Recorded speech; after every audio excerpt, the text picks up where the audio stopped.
provide us each and every day. I ask that you watch over our community, keep them safe during these road conditions. I ask that you watch over our police, firefighters, and military as they continue to protect us. In Jesus' name, amen. To the flag of the United States of America and to the republic for which it stands, one nation, under God, indivisible, with liberty and justice for all. Okay, all the meeting to order. Your roll call. Mr. Mayor, I'm going to excuse Councilmember Stevens due to illness. First. Yeah, I said due to illness. Okay, thank you. All in favor? Aye. Opposed? Okay.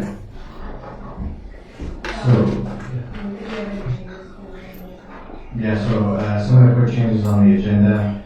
We're going to move the Mayor Pro Tem decision to right after this, right after agenda approval. And then we'll be moving general business 5 to under the first read ordinance 263. I move the agenda as discussed. Second. All in favor? Aye. Opposed? Okay. So moved. All right, this is our opportunity for our new Mayor Pro Tem council position. I will have Katie go over the rules and kind of procedure on this. So we get to that, and it's very well written in our council rules of procedure. I had it before the meeting.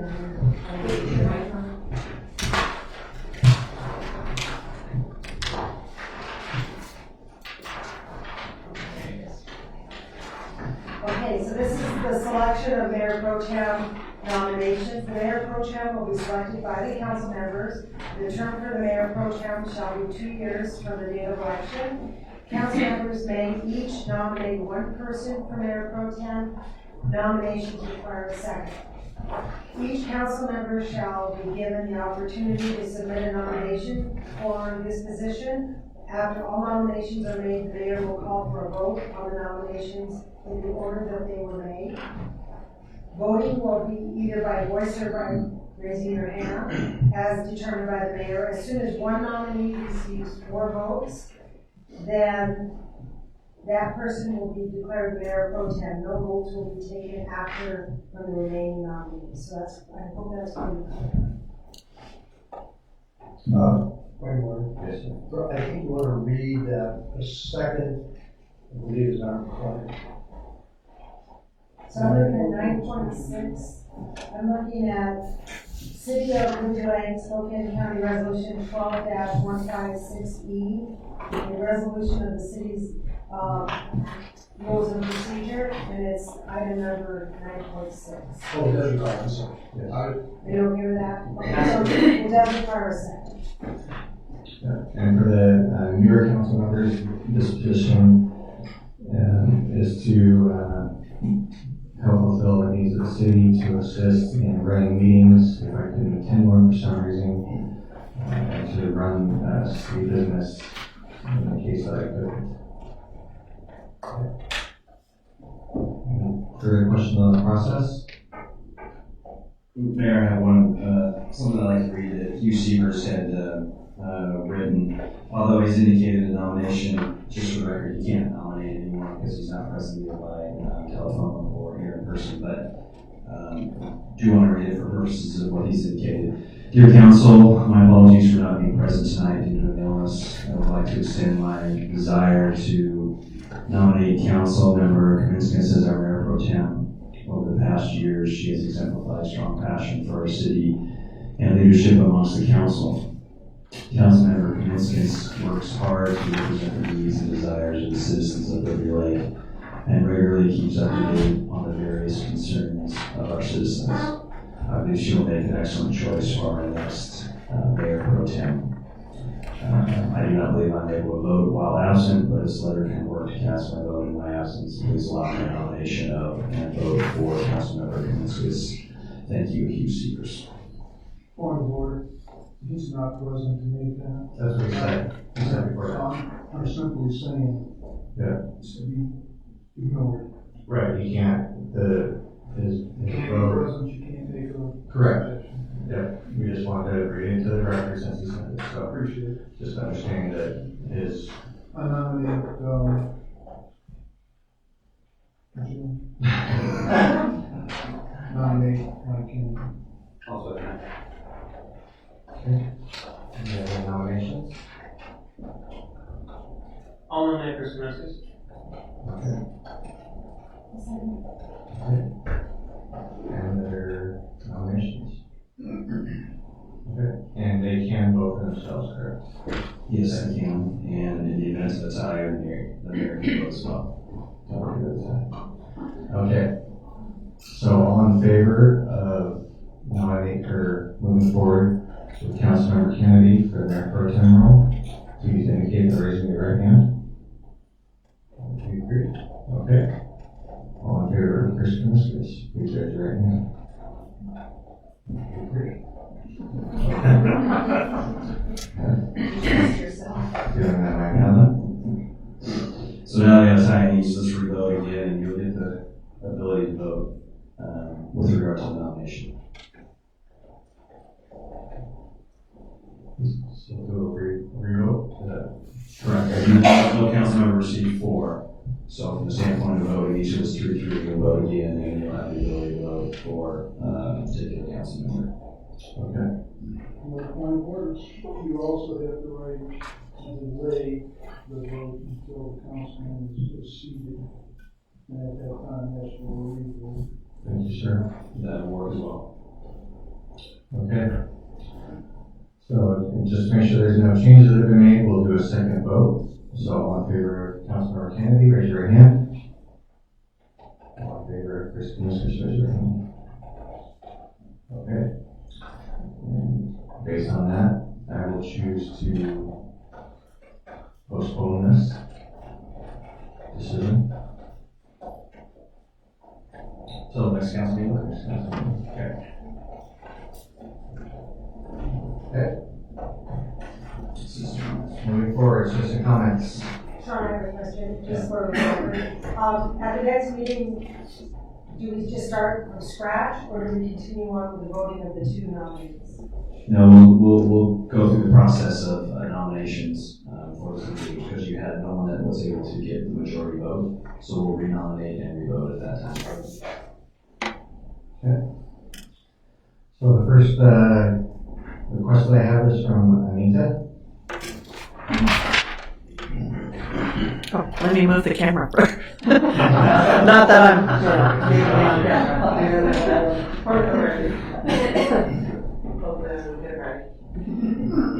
I apologize that I tried to speak at the special meeting for the trailhead improvements. However, I did have some comments that I wanted to bring to the council's attention tonight and to the citizens so that they can hear them also.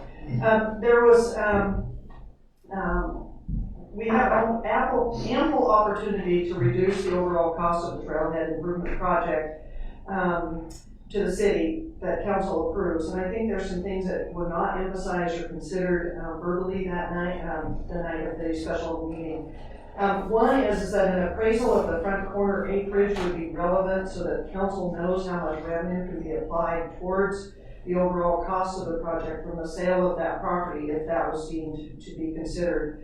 The appraisal cost could be presented to council at the next meeting for approval, so it can be completed within a month's time frame for the consultants to report back to council. The current square foot rate for the Liberty Lake retail space that was proposed should also be presented to council as consideration for turning the Main on Main corner into commercial retail as an option, so accurate revenue projections can be forecast long term for that as part of the consideration. And who would manage that proposed commercial retail space was not discussed that I recall, so would it be the city or a property manager, a property management company, and what rate would a property management company charge? Those are things I think this consultant should bring forth to you. And the last thing is the reduction of cost of the range nets needs to be emphasized for the options where the range is moved to the current number 1T. Since this is a recurring cost reduction because they have to be replaced on a regular cycle if they stayed where they were, the cost savings could be applied towards the project cost as a way to fund this project. So I just want to look at those, have you look at those kind of things and possibly have these as part of the record for the consultants to consider to present to you later. Thank you. Great insight, thank you. Any questions by that? Yes, sir. Is it a citizen comment or employee comment? Citizen. Thank you. Council Albert.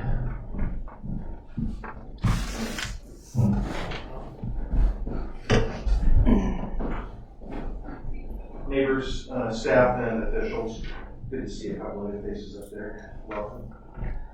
I'd also like to make a couple of comments about Trailhead. I loved all of the opportunities that we had for input. I only participated in one, and I know that most of the people in here participated in one or another. I really like the community emphasis. I had a talk with Bob and Sue Schneidmiller, which I'm appointed to update them while they're in Arizona, so that's my job. I'm giving you a report on them, and ran some of the ideas by them too. So I did speak with some other people. I like the community-friendly emphasis as opposed to golf only, and I like that we were given 4 different options. I thought that Andy, Doug, Dan, Kevin, and our staff did an excellent job of presenting, here's what the options are without limiting them. What I would encourage is, we're going to have to go for 4 options to 1, but it doesn't need to be one of those 4 options. And at the end of that time, I heard people talking about, well, let's go with the Cadillac and we'll just take some of the amenities off and come up with that. And then I heard, well, no, let's start with this and we can work our way up. I think somewhere in the middle there is where the community is. So just be careful about pushing anybody's particular agenda on that. I think that we could find pieces of all of it and rebuild an option. We had officially 1, 2, 2A, and 3. We have a 2B1, but it would include what all of the community would represent. And the reason, and I really appreciate that, but I also want you to remember that's on the one hand. On the other hand, we have a library assessment. And I know that every one of you up there are familiar with that. I know that at least most of the audience is as well. Please remember that over 400 people responded to that assessment from our community. That is way more than the people that responded or were interested in the Trailhead project. Please remember that the library is the heart of our community, because I believe that to my core. And then, fittingly, overriding all of that, we've got the 976 transportation issues. I don't envy your jobs. I thank you for your diligence in there, and especially with the transportation issues, knowing that a majority of the Liberty Lake community voted for 976 without thinking about the ramifications. So I'm going to say, don't do what Yogi Berra says when you see a fork in the road, take it. Do a little bit more like we do when we're out hiking, and let's look at all of the options and look at all of the different variations before you make your decisions. We're defining what Liberty Lake is. We're not Vail. We're not Kendall Yards. Good luck. I'll help with whatever direction you have. Well said, thank you. Mr. Snyder. I have planning commission reports. You want to do I that? want number 8. Okay. Just want to make sure they're matching to you and okay, we will move on to special presentation.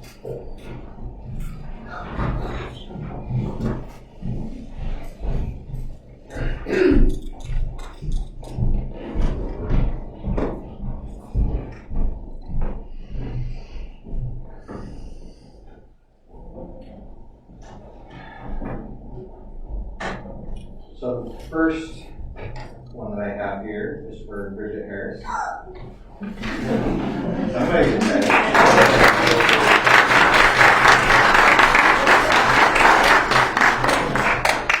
So Bridget was an integral part of our Parks and Rec Commission. And as I recognize these individuals, knowing firsthand how much time and effort you put into volunteering for different organizations like this, I, along with the council, greatly appreciate all of your efforts and your willingness to participate. So on behalf of the city, I want to thank you.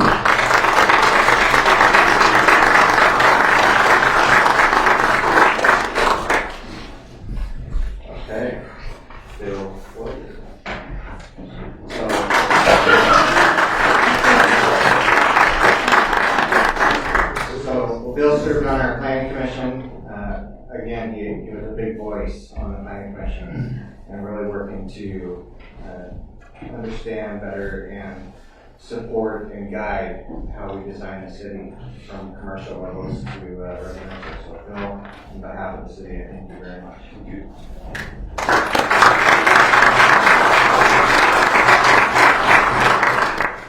And this last one is for Tom Sahlberg.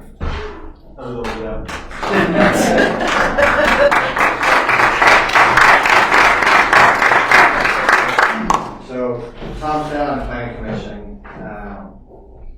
Tom was very active on the planning commission. He served on the planning commission. He served on Parks and Art. He always looked at everything that we did from a big picture view. As even he talked about with the Trailhead Golf Course, thinking bigger picture and how can we look at all the options available and being open-minded to that. And sometimes we can get very closed-minded when we're looking at some of these things. And so I really appreciate his voice and his commitment to this community. He's still serving on the Parks and Rec Commission, and we're going to try to keep him there as long as we can. But I really want to thank you on behalf of the city for your efforts on the Planning Commission.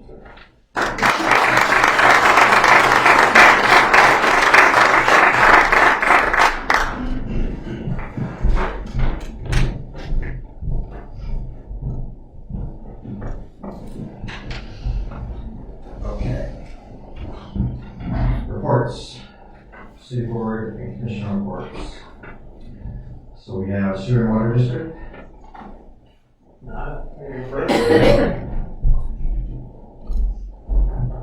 Time for time set on? Which one? Hello, there we go. Time Rajan, Village Sewer and Water District Commissioner.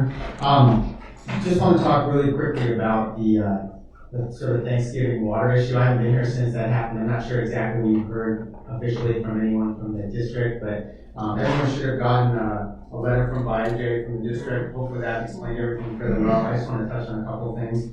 One, I want to apologize personally to you all and the citizens because I think everyone has an expectation that when you get fresh clean water that's drinkable and you flush your toilets or put something in your sink, it goes away and you never have to see it again. And that is my expectation. And we really strive to make that happen every time, and it didn't. And so hopefully this will never happen again. But sincerely, I apologize. We were trying to do our job, and we didn't do a good job there. So the three possible causes, just for folks who haven't read this, are that there was a cross-contamination, that somebody had something in their system that caused E. coli to get introduced into the water system. And to be clear, E. coli is not in the system. So something from the outside came in and happened. And we're not, enforcement officers or anything. We just run the utility. So that was one option, and the thing we did was we inspected everything in that area to make sure that there wasn't anything obvious where there was a cross-contamination. We couldn't find anything.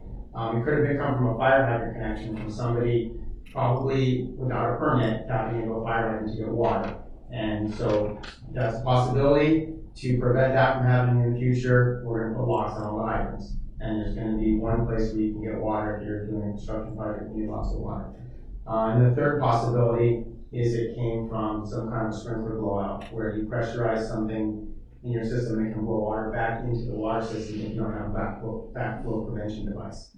And BioJ Grant thought that was most likely what it was. We don't know. We never actually found a smoking gun. So something happened inappropriate. And to address the last option there, we are going to start, which is fairly common in a lot of districts. And I was kind of against this personally, but I'm not anymore. We're going to require everyone to get their system certified every year. You'll have to pay to have someone come certify your sprinkler system and make sure that you meet everything's to code and you have a backflow prevention device on your property that will prevent this from happening. It's one of those things where it's a pain and no one's going to like it, but it's a lot less impactful than not having drinkable water come out of your tap. And so that's kind of a summary of what possibly could have caused that and what actions we're taking to make sure it never happens again. The only other two things I'll mention are that Alert Spokane is something that everyone should be signed up for. You can get email alerts, text messages, phone calls. You can have your kids get everything. You can have them be in college and get notifications. It's a great, great system. According to the data we have, I'd say about a third of the people are on it, and that's not good enough. If something was life-threatening, that's how you find out. So I encourage everybody to sign up for Alert Spokane. You can go online and do it. It takes a few minutes, and it's really, really a slick system. So everybody should do that. And then the final thing I'll say is we've had a couple of questions about people, for the most part, everyone, 90% of people have been very supportive. A few people have said, where's my rebate? I want a refund. I want to get money back for stagnant water. And what I would say, just so everyone kind of understands the math of it all and the economics, is we're a cost recovery utility. There's no shareholders that get dividend checks. There's no performance bonuses for employees. There's no profit being made by the sewer and water district. It's all cost recovery. So whatever we have to spend to run the system, the utility, we collect through rates and charges. We spend a lot more money fixing this problem, dealing with this problem than we normally would have. So in fact, our costs have gone up. And unfortunately, that will be incorporated into rates and charges. Probably no one will really notice it, and we've got a pretty good rate program that we've got going on, so it's not going to be a big issue. But it's just not mathematically feasible to give someone a rebate for the 7 days they didn't have, the water supply that they wanted. All we do is then turn around and charge them that money back in their next bill because it's all cost recovery. So I just want to make sure people are sort of clear with that. And then, does anybody have any questions or any comments? Happy to entertain any. First, I want to recognize the excellent cooperation between the district and the city, especially regarding notification. That throughout every one of those moments, they'll say of take action, call to action, the way the district was able to collaborate with the city staff in terms of getting the word out, I thought were great. So very, very grateful for the engagement for the district in that part. Baja was here and he gave us kind of a debrief on the incident itself, and then also introduced conceptually that whole inspection, I'll call it, and annual process for what residential homeowners. I, like he was kind of skeptic of this, but to be honest, I've talked with a couple of people who I got rental property in Fairway on the north side. That's an annual cost. I just build it into the activity. So it is not unheard of that the water utility demands that you assert your irrigation system is not going to contaminate on an annual basis. So yeah, I'm a witness. It's out there and it's coming. Thank you, I totally agree. I should have actually thanked you all too, because we did have a lot of really good cooperation. And I know I really appreciated that when we were down, the city really kind of came to the aid of the district, and that was really, really appreciated. So thank you very much for that. And so the other test was, just to clarify, that I talked about briefly in prior discussions, well, for the audience sake, the first test was E. coli, but the second test you guys did was soil, which is actually soil-based and plant-based. Yeah, and there was a hit in that sort of second round. Everything came back clean, and then you have to be super, super careful, and they did another test. And I'm really, really positive that second one was a contaminated sample. Yeah. That it wasn't anything in the system. Because it was one hit in a totally different area, and you never showed up again. So. But because of that second hit, the health district said we had to maintain the water quality. Yeah. And to be clear, we have to be really, really, really careful when something like this happens. So we're way out on the far extreme of conservative, to protect everybody. So it was, I have to be careful what I say. I don't want my wife to yell at me my behavior during this. But people were not in a lot of danger. As long as you sort of follow the rules, it was really, we were being really, really careful to make sure no one got any sort of contamination. And I appreciate their level of communication once they got it in the process. And one of the things we talked about earlier in our discussion was our level of communication as an entire city body with the community. And, we're a society of Facebook and Twitter and this, that, and the other. And a lot of people get their information that way. So one of the things that we discussed earlier was having the different groups within our organization release information out on, let's say, a monthly basis. So as an example, the police department might put information about how many calls they made, what those calls look like. Because sometimes we can see things going on and we make some assumptions, big picture. So we want to get as much information out to you guys as possible, from whether it be Parks and Art or planning, you name it. We're going to try to release more information out to you guys so you're more informed. Good. I have a question. Maybe a little more clarification on the process of the sprinkler blowout. typically homeowner shuts the main valve off to the irrigation, somebody comes along and blows up the system. Maybe explain how backflow preventer is gonna be the better precaution than that process, shutting the valve off and blowing up the irrigation. Yeah, so part of it is if you do something incorrectly, or if your system has an issue or a problem, when you pressurize something, say in your sprinkler lines, which can be contaminated with soil and E. coli or other sorts of bacteria, you pressurize that sprinkler system, it can blow whatever's in it, the water, instead of out sort of through your vent pipe, it can blow it back into the water system. It can happen on other things too. Some people have like heated floors that are heated, from a water system, and that the sort of furnace tank that heats the water is connected to the outside water system to be filled. So you can turn the valve and fill up your water system, and then turn it off and turn the valve off. That system could actually heat up enough to pressurize, and as long as it's above the PSI, the pounds per square inch of the water coming in, you can push water back out. Once you get it back out, then you've got stuff in the system. So anything that's contaminated is coming from us, from out in the system. The stuff that's down in the aquifer is gorgeous, beautiful, clean, fresh water that's totally uncontaminated. And if we just pull that up, we're fine. But if you put anything back in from a sprinkler system or anything else in your house, or a cross-contamination outlet in a valve box or something like that, that's going to be a problem.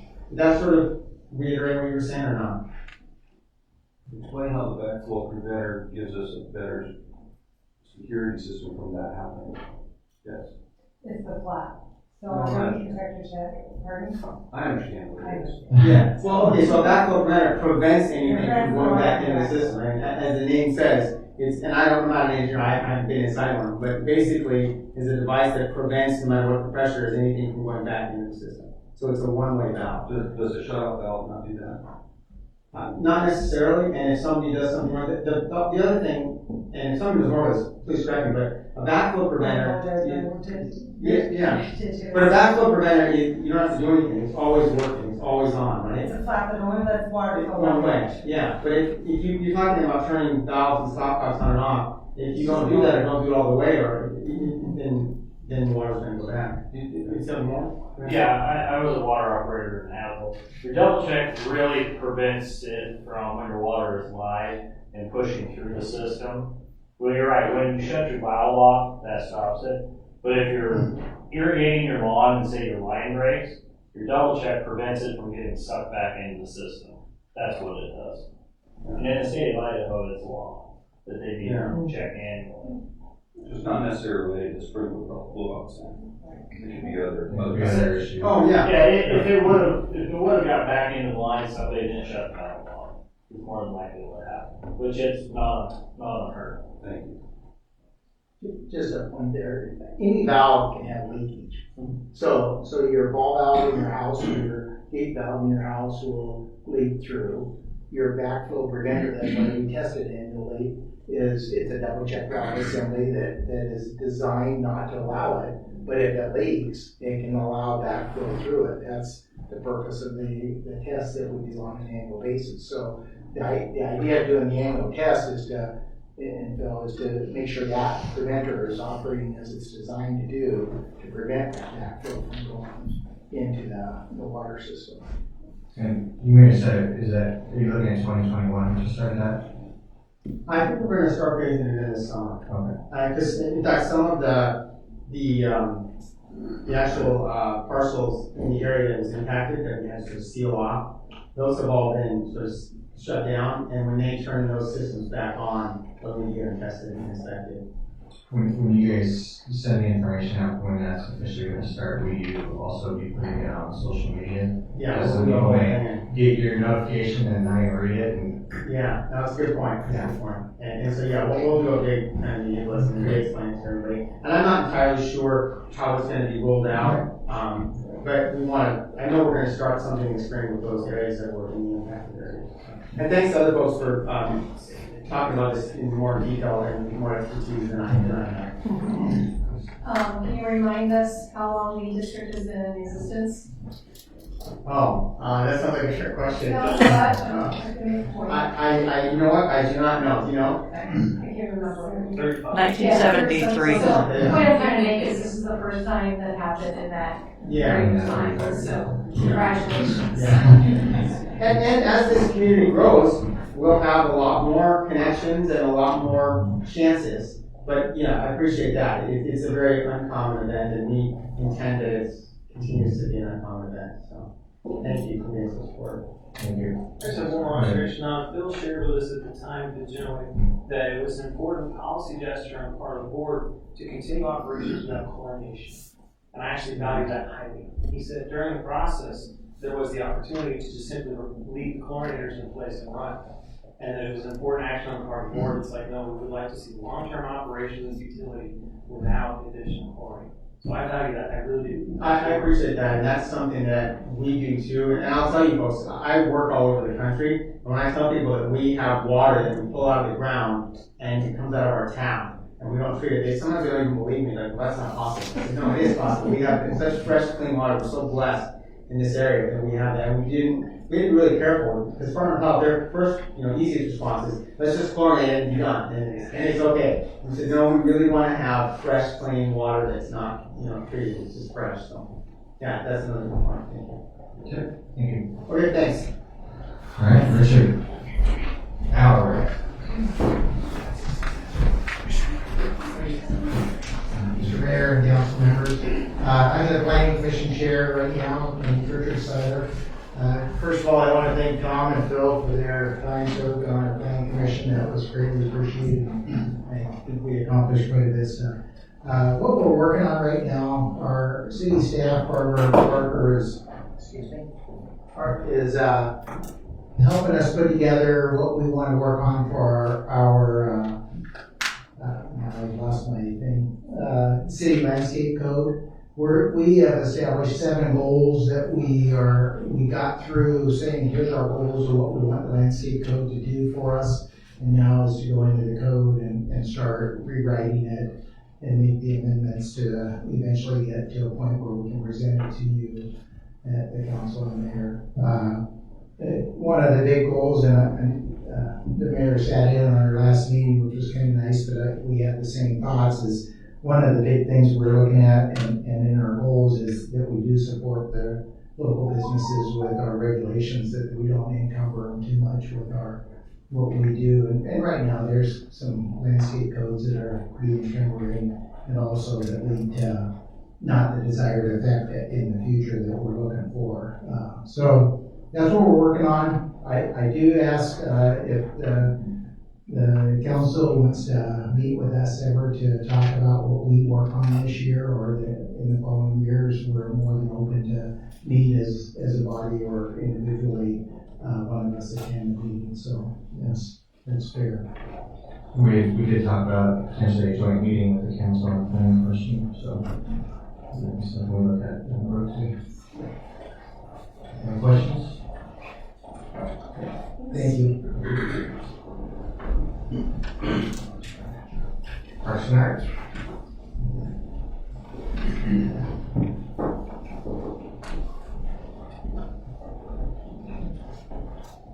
Good evening, council members. From Parks and Arts, a little further on your agenda, we have a couple items. We have a donation agreement that is before you for approval for it's funding $6,500 of the Pavilion Park mural, which is slated for installation this spring. And also before you for approval is the continuation of the Spokane Symphony sponsorship. It's an agreement with the Friends of Pavilion Park for $15,000 this year. And we did have our first meeting of the new year. We welcomed new members. And one of the items that we're currently working on is a second story walk. We received a very positive feedback from the community. The Kiwanis is interested in sponsoring that, and we're targeting Orchard Park this spring. And we did have a great presentation by one of the students involved in that. Yes. She is not only helping with that concept, but she's actually entering it into a contest which is Yes, really a couple cool. of different ones. It's really nice because she's a SBT student, and she was an integral piece of the first design. And so from a teaching perspective, engineering perspective, they're going through the iteration of what went well, what didn't, how can we make those improvements, and install them in the second location. So not only are they getting that learning, but also being able to be recognized for it at a competitive level is really, really nice. And I did write a letter of acknowledgement and thank you to her in recognition of her participation to incorporate into her competition. So, Yes, thank you for that. Any questions of our slides? questions? Okay. Thanks, Andy. I see the fire district. Not tonight. You good? Okay. You commission? No. Okay. Valley Chamber? Sorry. Oh, no. I'll mention.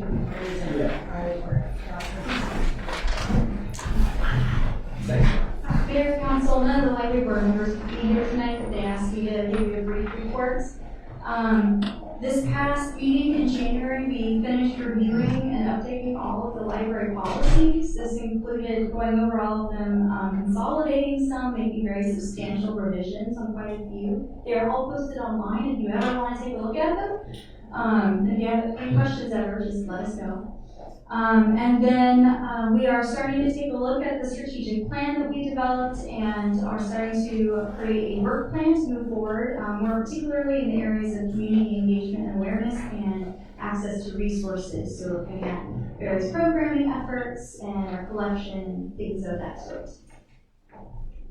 Any questions for library board? Thank you. Okay. Mayor and City Council reports. Anything from the council? I'll take one. So I got contacted by Melanie Rose of the Vista anyway. Melanie invited me down to Vista headquarters to be on a conference call at municipals and large customers related to electric vehicle charging apparatus. Speaking only as my perspectives as have a battery electric vehicle.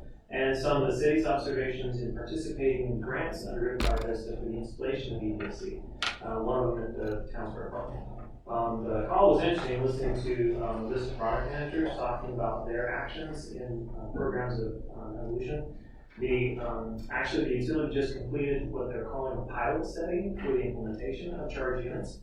The pilot study is available as a free download on their website. It's actually really interesting reading. I would refer to several interesting observations about traditional locations that will be used in the future for charging vehicles. I reported the city's experience with this was positive and being in a grant program, and occasionally people use it. I see occasionally people out there using the utility, and it's just an attractive amenity in the park. Councilmember Kennedy and I attended the ribbon cutting ceremonies for the Great Lake Co-working, which is over Anytime Fitness and across the hallway upstairs from Dr. Ralph. And anybody's had case of braces, and you already know where that is. Huge turnout. How many people were there? Did you get a count? I didn't get a count, but that was the most people that I've seen at ribbon cutting. It was packed. Yeah, and 60 people. Yeah, great space. So if anybody is working from home or has a small business who needs flexible space, or even they have anywhere from a small cube up to offices of 3 people. And I know Ann Long was here a couple meetings ago to give us a presentation, but it was great, well attended event, and I think they'll be very successful here in town. Okay, listening to it, sorry. I feel like I didn't stay there and talk to you for a while. And a very professionally laid out facility, I will say. I got a chance to talk with her more and tour the facility, just beautifully designed. Any other council? I do. I have one in relationship to in reference to our last meeting, probably more of a clarification of how we advance into our meetings. We had our meeting on the 14th this last week. It came up that we were giving a presentation on the possibility of A, B, and C when it comes to trailhead. And as announced in that meeting, we're not going to make a decision whether we have information, strictly information that was being given to us. What was pointed out at the end of the meeting is that where do we go from there? And we were paid them to look at possibilities which they presented and move forward. What came up at the very end was a comment, was eliminate A and go with B and C. And I really feel that we need to revisit that, and I think we're being very premature on making a decision such as that, because if you look at the contract that they signed, they specifically gave us what they were going to be able to provide, and then they went on to plan B, what they would give us. And we're circumventing, I feel, by not getting all the information on what they're proposing. Because in reality, we have spent a lot of money so far. One of them is our needs analysis. We came forward on what needed to be done in that building to bring it up to just code. And it showed in there that it was about $250,000 to bring that. So that's information we need to take into consideration as we move forward when we look at these different options and what it will cost. And my concern is if we are telling the public and these committees that we have A, B, and C, and then with no discussion, no analysis of how we're going to pay for it, where the funds come from, to arbitrarily, without a motion, second, and discussion, we eliminated that and said we gave staff their directions. And I think the council is doing a disservice to the mayor and our staff to say, oh, start doing budget and everything on B and C. And I really think that we're hurting ourselves, putting that in a position, because if it comes forward, we'll have funding for that. Where do we go? If our first option is $6 million, I think that we're moving down the wrong path. My recommendation would be we never really voted on that. There was no vote. Yeah, I thought quite a bit about this at the last council meeting, and Councilmember Kennedy's comments echo one of our citizens, Tom, that talked earlier, that we need to be open-minded in relation to this, and we made a pact, if you will, when we started talking about this almost a year ago, that we would keep an open mind about what this could be, whether it's small or large. So I echo that we do need to be open-minded, because it could be part of one and part of two. So I appreciate your comments on that. My recommendation would be is that we go back to the original and make it a decision, some sort of decision of how does Katie and staff move forward. And I also want to point out, it's not critical that who brought this up and made it, because I've done the same thing in the past myself. We're in a meeting, I said, well, what do you think about, well, let's rule this out. And we sort of go, well, that makes sense, we move on. And after the fact, I realized that I've done a disservice by doing that. So I think we need to give direction towards Katie and staff, where they go. Because right now, the direction is implied, forget about A, or anything to do with that, and go with B forward. Well, I think the bigger picture direction to the staff and to the organization that's putting this on for us was we need to look at the financials from RD's perspective, as well as their thoughts of where those revenue dollars could come from if we were to do option 2A or 1 or 3. So. Wait, so RJ, as you know, he's right now scheduled back on Monday, and we're going to sit down and go over some of the information. And it is complex. I mean, when you look at Trailhead, then you ask yourself, what about the library? And you ask yourself, what about Henry Road and Harvard Road, and everything. So there's so many variables, and I know RJ has the mind to figure it all out, but we have to give him a good month, I think, to sit down and figure out what does it look like for funding if we do this, if we don't do this, if we do this in combination with something else. So we do have a staff meeting scheduled for a week from yesterday to go over what those options look like, and so that he can start putting some numbers to it. Because I know what do things cost and what can we afford, those questions keep coming up, and until we do the analysis, we don't have that answer. And then, as was pointed out too, on the revenue side, how much revenue does these activities generate and all that? Yeah, and I do recall we discussed about the month where we can be in, so they can get there. We're looking at tentatively, I'll just start out February 25th. It's a tentative date, give RJ a good month to figure out all of the financial variables. So as far as, so I think we did leave the last meeting a little ambiguous as to the direction. So as far as the staff's concerned and the consultants are concerned, are they bringing us back all the options? Or is it without number one? No, the idea was that we would keep all the options on the table, and we'll do our best to project revenues and expenditures, for all the options. Is that okay? Excuse me, but you want to go back and listen to the tape, because it was very specific. Eliminate one and move A, and move the B and C. I remember hearing that, but there was no action taken by the council. There was no vote? Yeah. That's what I said. That's right, there was no vote, and that's my point. But the direction was given to them, eliminate A and move over to B and C. My point is, if that needs to go, the council needs to, if it's going to go that direction, make a motion, make a second, let's discuss it and move forward. Because there's a lot of this other information we have to have before we can even get to that point. I think it's extremely premature to start saying we need to eliminate this and that. I know what I would favor of. It's obvious. But one of the challenges this is caused since last week, I've had 2 individuals come up to me and go, hey, I'm happy, this is great. We're going with two, and you got rid of one, and try to explain that. And then at the end of the meeting, I had a person come up at the end of the meeting and go, you gotta get rid of A, I'm glad you guys did. So you see the confusion with the public? So we got the point of clarification, we'll clarify with them. Okay. Any other comments or?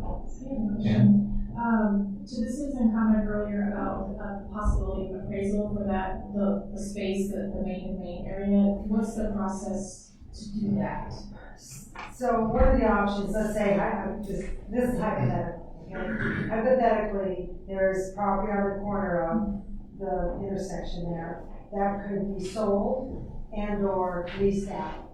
To me, you factor that into the various models, and you have to make some assumptions, and we'll probably need some outside information of, you know, what kind of retail would it be, and would we operate it, would someone else operate it? So with RJ, I think what we have to do is make some assumptions and bring back some, what I'll call orders of magnitude decisions on that part. The other thing that, and this is something that just is in my mind, when they talked about the non-golf activities, which was attractive to a lot of non-golf people, the challenge we have, of course, is that those revenues only come in probably 4 to 6 months. So there's a lot of business analysis that we're going to have to do to make some assumptions, and that's going to be one of them.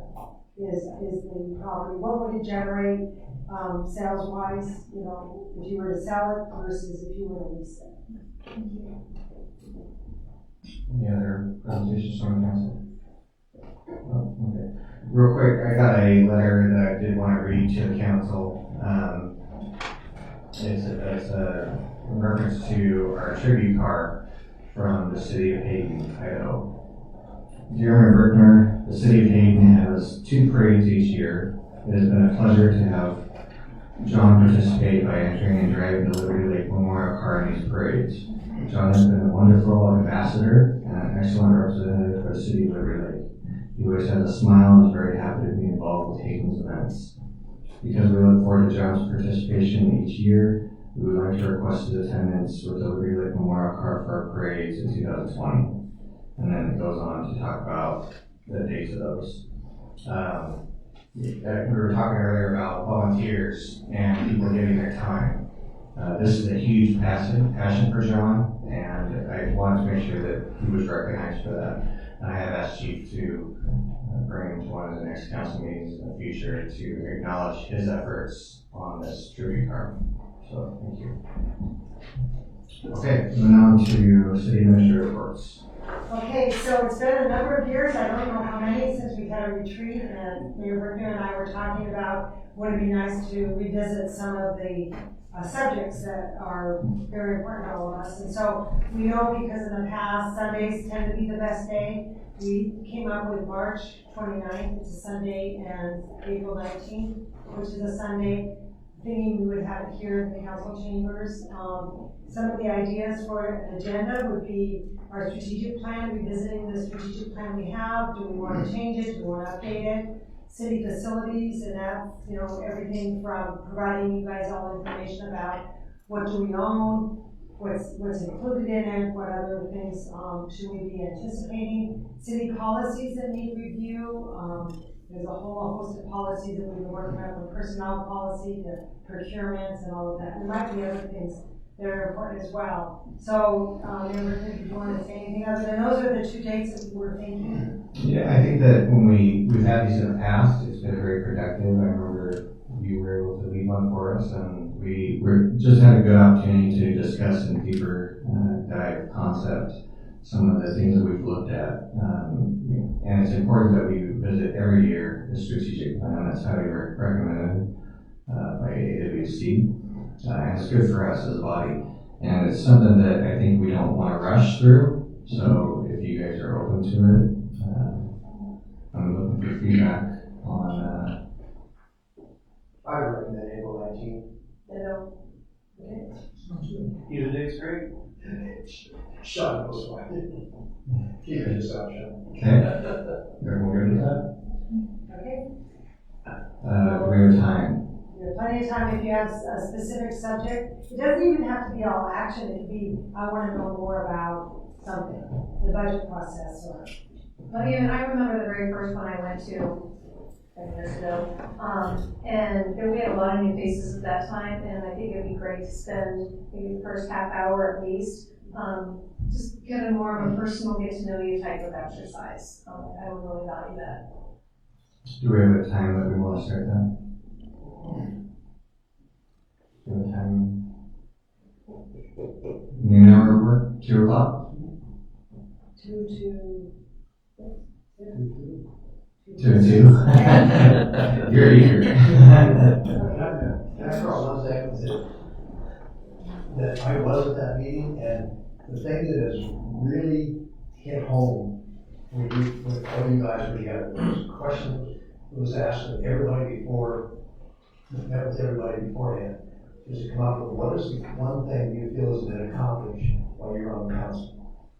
That question itself, I believe, is probably got the most conversation going on the council.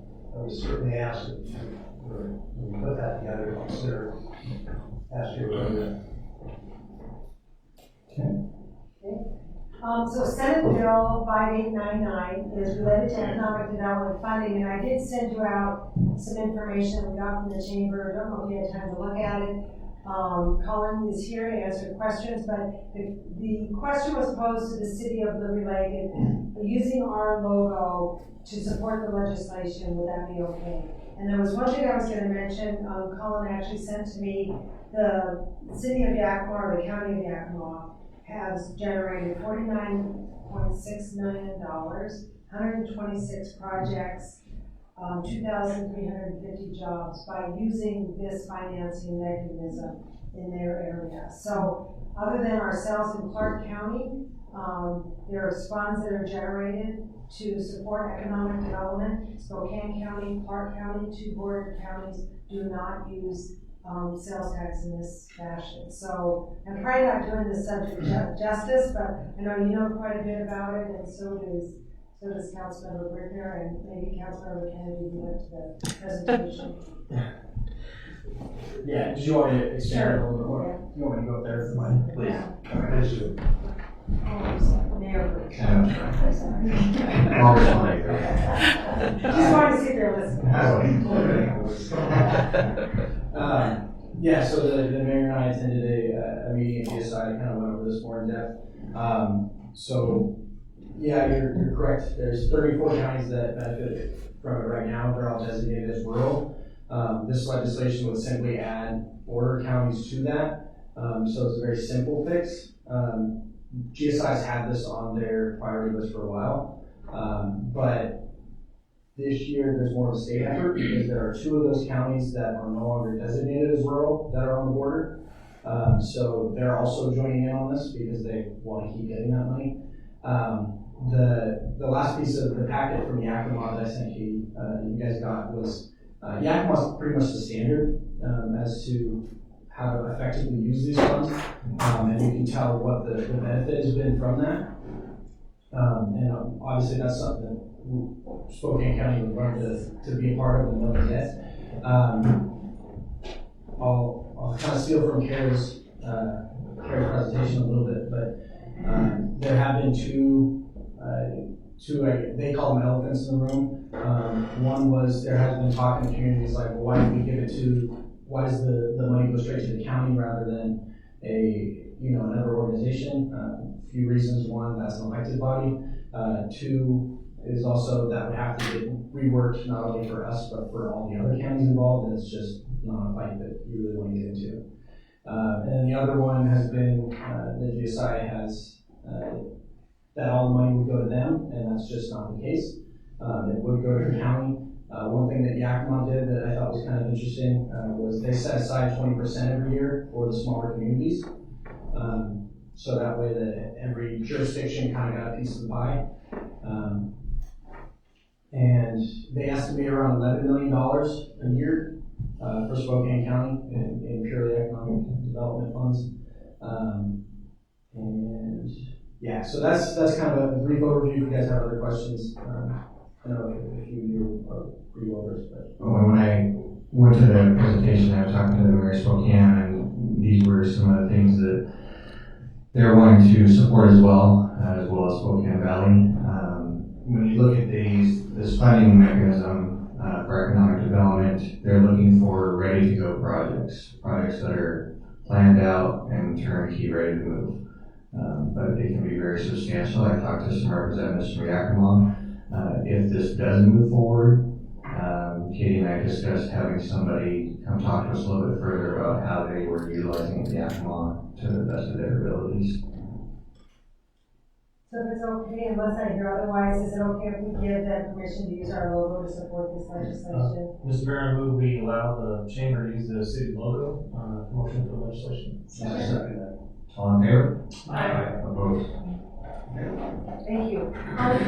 The other is just maybe some general knowledge for city council and a reminder for some of you is that when you are traveling out of town or overnight, we do have forms that we ask that you fill out. Your best source of information is Anne. She can help you with all your registrations, all your travel arrangements and everything. And so if there are travel that you have in mind for training, and the like, just please coordinate with Ann Swenson. And then I was also going to mention that Spokane Valley Chamber of Commerce has a board position opening. Right now, we don't have any formally assigned to that position. If you would like, and Councilmember Kennedy goes to a lot of the meetings, if you would like to nominate someone, we'll bring it back and put on the agenda for the next council meeting on February 4th. I would like to make a comment to that if I can. You're right, I do attend a lot of these meetings. My position on that, I think we can simplify this. In the past, it's always been the mayor who's been in that position to have that. I support we continue with that direction. I don't think it really would be appropriate for a council member to be on that. The simple reason that the city funds them X number of dollars, and it could be looked at as, well, there might be some sort of conflict of interest. Whereas the mayor does not vote on that type of funding. So I think it would be very appropriate to have the mayor fill that position. Right now it's a non-voting position, and then look at the possibility of an alternate. Quite honestly, I think the attendance is going to be very well. There's only one meeting a month. I don't even see the necessity to have an alternate. Maybe we can circumvent it and move it in quickly. I support that if the mayor's in favor. I'm fine with that. I would like to have an alternate just in case something does arise. I think that's excuse me, interrupting. I support that as the council goes. Maybe serve as the alternate prior. That would be SRTC. SRTC. Our chamber, so. I think Mike would be a great alternate. You want to go for it? Let's see what they're always in. Mr. Mayor, I move that we appoint Mike as an alternate for a position on Valley Chamber. Interesting. Second, I had a question. Yes. Do we need to appoint one, or do you just, if you can't go, call whoever might be available? I'm kind of like a appointed person as that second, back to for some reason. So all in in favor of Councilmember Kennedy? Oh, sorry. Ryan. Don't we need to include the mayor on the decision? Sure, let's love this movement with I James think you Mitchell, were- the Valley Chamber, and Mike's the alternate. I'd like to, yes, I really would like to open up to all council members. Seriously, this is something you have the time to do, you have the interest, you want to be involved. Please take advantage of this. You know, I keep records on what I attend, not just for example. I attended 54 meetings last year that had nothing to do with any of our functions here or anywhere else. Those are outside meetings related to the honesty and things of that sort of thing. I think it's easy for me to adjust my schedule, and I have no challenge with that, because that's how I'm educated and how I'm doing my job. But I certainly encourage other council members, if you can do that, do it. Don't rely on somebody just because somebody else can do it. And I would say that voice from a perspective of any of the commissions that we have. I encourage you guys to try to attend these meetings as much as possible and be engaged. Not only can you be another ear, whether you're appointed to that commission or not, there's no reason that you can't go to those.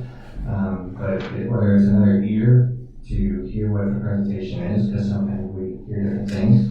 But secondarily, you get to meet a lot of individuals that are from different organizations, and it's great from a networking perspective as well.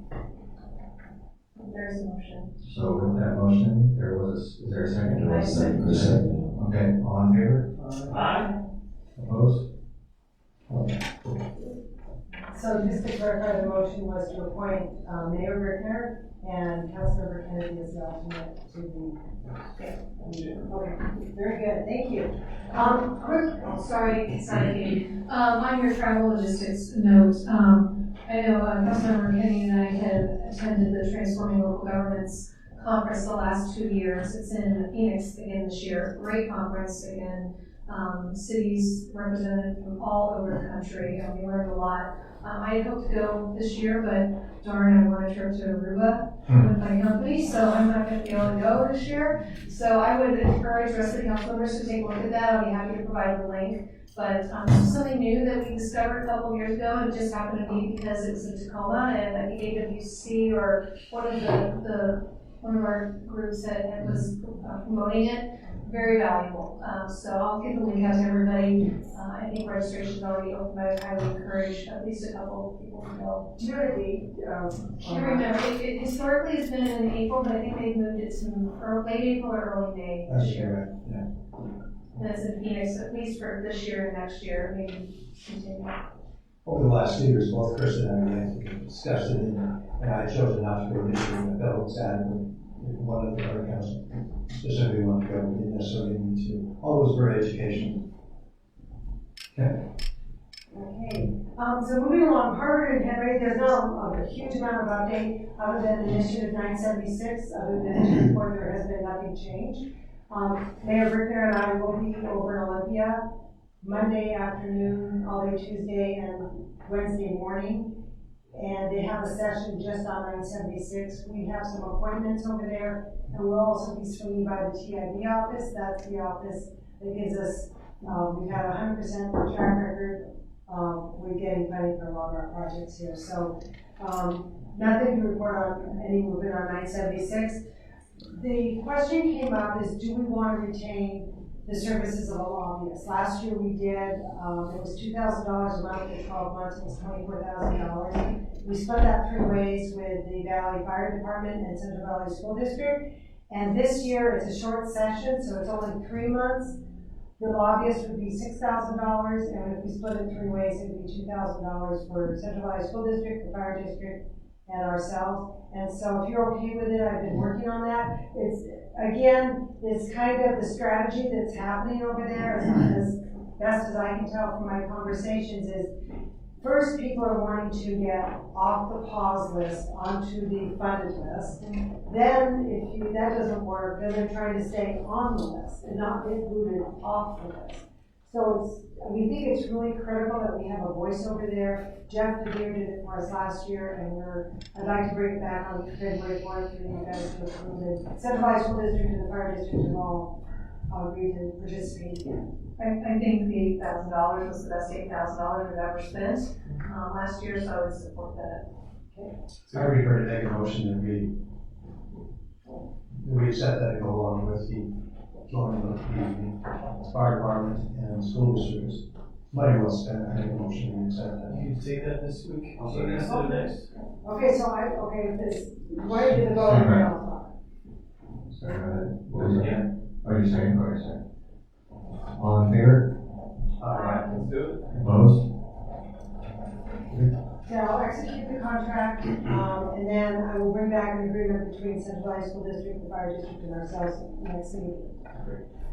Okay, one last agenda vote. Then we're always looking at pursuing and evaluating other options. I'll just leave that open. There are some funding sources out there. Some are worth their while, some aren't. And then finally, what's next? Spokane County is going to take action in February to extend the TIF to 5 years, which would be 2026. The Spokane Valley Fire Department supports it and has taken action. The library district is indicating that they're going to support the extension. When the county gets that all complete, we'll bring it back to you for consideration. And then finally, the agreement with WashDOT. So right now, with us moving forward on design, they have no funding to pay for their own resources that are reviewing our work. That's the $75,000 contract that's in our packet for today, is to pay them. It is a credit towards the $6 million that we need to contribute to the project. And then finally, I'm going to move on to the library article, and I know Jocelyn's going to just kind of set the record straight. All right, so last week there was a news article in the Spokesman Review just about the conclusions that were drawn from the Community Needs Assessment Library Master Plan. This is really just the first step in the process. The report did come out with some conclusions, but now it's up to council to go ahead and review the report, let me know if you have any questions or anything, and then think about it in consideration of all the other building projects and facilities we have, and looking at sort of creating that overall plan for library service and where we slot in amongst all of our other facilities, which hopefully we can talk about a little bit at the council retreat. So I just don't want anybody to feel like I was saying, yes, we are pushing forward in this one path. Really, this is just the very first step of a longer term process where we say, well, these are some options. How do we feel about these options? Where should we be going with it? So I'm hoping that everybody's having a chance to take a look at the report and the conclusions that they were coming to, so that then we can take a little bit of a deeper dive and figure out some of our next steps and everything in the future. So nobody can participate in the content, we can't write the headline. Right. So, I'm looking at Greg. Okay, lastly, dates to remember. So this Friday is the Gem of the Valley Gala. My understanding is Chris and Mike have registered to go. Mayor Berkner will be there. I'm signed up to go. If anyone else would like to go in my place, just let them know and I'll invite them. But it's Friday night. I think it starts at 6 o'clock or thereabouts. Doors open at 5:30. 5:30. Okay. And then finally, the Trailhead meeting, we are proposing February 25th. That'd be a special meeting. That gives RJ a good month to do all of his analytical review of the options. Thank you. Okay, we are at workshop discussion. Okay, all right. So tonight we're going to do just a quick review of council goals and procedure. 99% of the content here was taken from, I'm giving credit here to Amy Farnham, who is a fabulous registered parliamentarian who has done Jurassic Parliament, which you guys have exactly Jurassic Parliament with the plastic dinosaurs on how motions go. That's something we got experience and has stuck with me for 10 years. She's also actually doing one of the sessions in Olympia next week, I saw, on running effective meetings, so if you guys have time in your schedule. So I'm going to start out with an opening quiz, just things to think about as we're going through this. Again, this stuff that's something we went through with the end at AWC. So, situation number one, a planning commission member is unhappy with the decision the planning commission made made on shortening setbacks for a new motel. She comes to the city council meeting to speak during public comment and asks the council not to accept the planning commission recommendation. Is she entitled to do this? Again, no answers at this time, we'll revisit later. Situation number 2, a council member goes to the Bicycle and Pedestrian Advisory Committee to speak during public comment period and explain what position he thinks that the committee should take on the new bicycle path down by the river. Is this a good idea? In situation number 3, a council member steps down from the dais and says, I want to address the council during public comment as a citizen. I live in the city and I have the same rights as everybody else. Can we do this? Just food for thought. So as I was going through the ordinance, and I've given each of you guys a literally redlined document. I'm old school with my red pen, dated and everything. There were a couple things that we knew right off the bat that had to be changed. For example, with not giving your address, not requiring an address, during public comment, things like that, so that cleanup, and I'll touch on that a little bit here. Not looking for any decisions tonight, just some, food for thought, and we'll bring it back at a later date. So the things to think about for public comment. A council meeting is not a meeting of the public, it's a meeting of the council that is held in the public. And of course, we value everybody's opinion, but we always need to put some guidelines around those comments. The purpose is to get your feedback and for us to listen, not to necessarily engage in a conversation. So we do have established guidelines with regards to 3 minutes, and it is suggested that we actually read those guidelines ahead of each citizen comment section, and I'm thinking maybe we should actually maybe print them on the yellow sheets, whether it's on the back or a short version of it on the front, so everybody understands up front what the rules of engagement are. Keeping set time limits, we're doing a lot better on keeping the clock. The problem is if we don't time those comments and someone goes over, we set a precedence. So if somebody comes in and spends 22 minutes, we are obligated to give somebody else that same amount of time. So that's why we need to really stick with our time pocket. And it's very important that the chair, being the mayor, is the one that should be interacting with the public during those comments. And we try to discourage, so we have had it in the past. I expect that we won't have so much going forward. Clapping, booing, whistling is highly discouraged. It really intimidates people. I mean, it's hard enough to get up to the podium, and so if we have people reacting from the audience during a public comment session, it's really definite. Again, we can't enforce somebody to speak politely to us. I know we have had some guests in the past that have been quite negative. I recall a comment, someone coming and talking about the dust that had been created across the street, where by the parking lot by the ball fields. We cannot say that somebody making disparaging remarks may be removed from the chamber, and we actually have a part section in the rules of procedure that kind of indicates that. So there's some sections in the handout I gave you that are highlighted, which are things that we need to think about, and how do we reward that, how do we take it out to make sure that we're in compliance. The courts have found that words are not disruption. It's issues free speech, and typically cities will lose if it ends up going to court.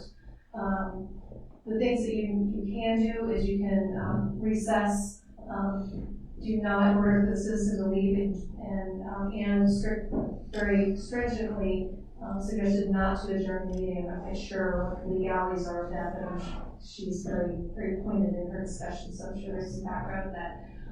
So when in doubt, call recess. I know recently in Spokane Valley City Council, before Christmas, they had a citizen temple was going over their time, and they used that, they recessed. I believe when they came back, the guy was still talking, if I remember correctly, so I'm not sure what happened after that. And when in doubt, consult Sean. These are some real good things for the council to think about, not necessarily related to public comment.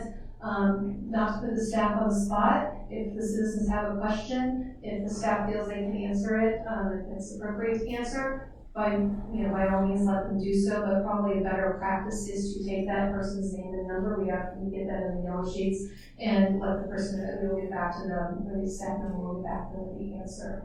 And it is also discouraged, discouraging, criticizing any of the staff in public. If there is an issue, please take that offline and really brings down the whole meeting. And if the public attacks the staff, the chair needs to be prepared to address that in a calm manner and support them. Because if we sit here in silence, it pretty much means we comes across as consent that we agree with that person if they're criticizing the staff. Okay, so the quiz. Planning Commission members go to the council meeting to explain that they disagree with the Planning Commission's decision. Where was I going with this? Sorry, I did this. What is the answer to that? Yeah, well, yeah. I'm sorry, guys. Yeah, so basically this was saying that not to do any of those things that were in the quiz. Don't go, the planning commission or Parks and Arts should not be coming to the council meetings to disagree or impose their opinion. Vice versa, the council members should not be speaking during public comment session at those committee meetings. It comes off as intimidating. Feel free to go listen, but it is highly discouraged as to, with regards to participation in those meetings. And with regards to stepping down from the dais to make a comment as a citizen, we really can't take off this hat. So I really think it's something that, again, highly discouraged.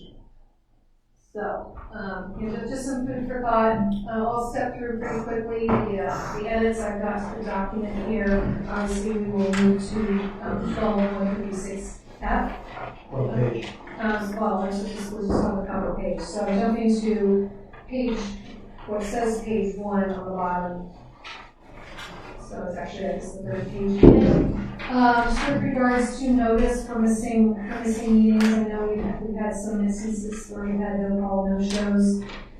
So I would suggest to put in here that the mayor or mayor pro tem needs to be notified prior to the meeting. And we had a situation earlier this year, late last year, where we hadn't heard from somebody. So I don't know what the verbiage needs to be. If we can put something in there that if somebody is unexcused and we find out later that there's an emergency or something, that we can go back and make that excuse. So I don't know what that verbiage looks like, but I think we do need to take a look at that.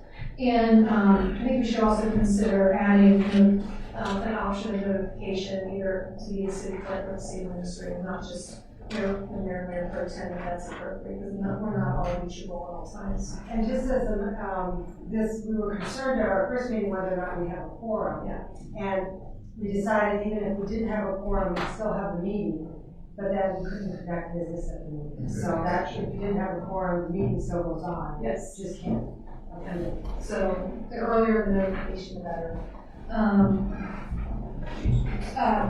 Top of page 2, I would suggest in the very first paragraph, it has the following are examples of appropriate reasons for excusing an absence: illness, family, emergency. I would propose to change that business obligation or other city business.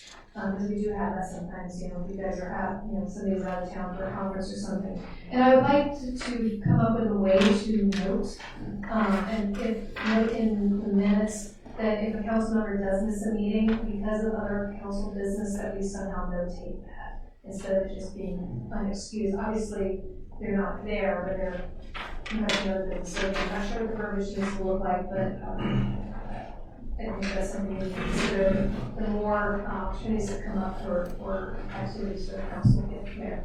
Before we move on, under page 2, same page, under section 1.5, it talks about ABS or attendance via speakerphone for people that can't be here physically. It does talk about you limit that to 2 terms per year per council member, which, if you guys want to modify that, that's fine.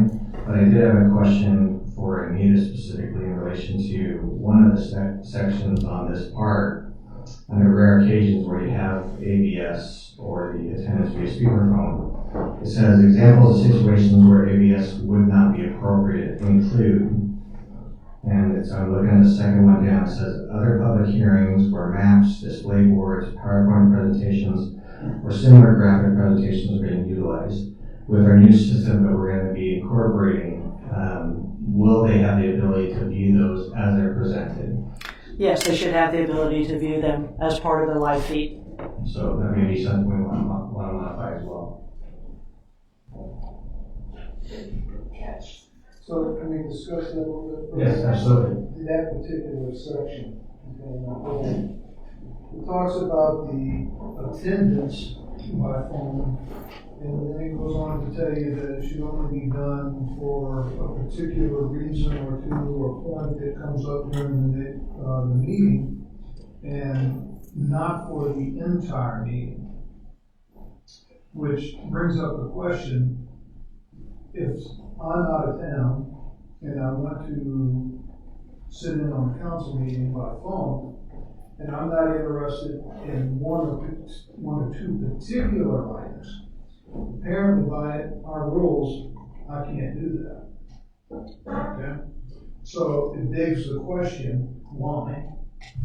The second part of that is, if I'm out of town and I call in on a particular vote, make my vote, you've already counted me either absent or absent with excuse at the beginning of the meeting. I'm sitting on the phone for a particular item. Am I present or not present at the meeting? Good point. Good point. So we need to make adjustments for those two particular areas. Secondly, I'd like to know why in a situation where we're so media driven, electronically driven, that we would limit the access to 2 times a year. I agree, something to consider. So, and one of the obvious things that we have, and this is one of the problems that you get when we list examples, okay? And I know the intent is that this is just what it says it is. It's an example. It's not meant to be inclusive, okay? But what about vacations? Okay. Are we prohibited from taking vacations because we're on council? That's a good point. So is that a reason that we could call in? So that's the only thing on that particular section. Thank you for listening. And actually, jumping off that, I would make a good point. When I go back up to the top of the page, it actually only says illness, family, emergency, business obligation. We need to also include family obligation, not just family emergency. Because you're right, as family members and citizens, we are entitled to take vacation time with our family, so we can have that. Okay. And a reference on page 3, I see you had no changes. Yes. Moving over to, let's see, 4, type 2 meeting 2.1. It already has any of those meetings go from 7 to 10 p.m. I know in the past, like this last meeting, we had the 14th, it said 7 o'clock to 9, and then we had to extend it. So it makes sense to me. We already have 7 to 10. Let's just go with that 7 to 10. And if we finish 80, that's great. But we don't have to suddenly say to the public, by the way, we have to stop. We have to vote on it. So for special meetings, which I think that's what happened last week, where it was noticed 7 to 9. I think it should be for this as regular council. I would say for meeting. Okay. Meeting. So let me explain what happened last week, and I appreciate that comment, is that when we do have a special meeting, we have to notice it. We said 7 to 9. In the future, we'll say 7 to 10. Right. Okay.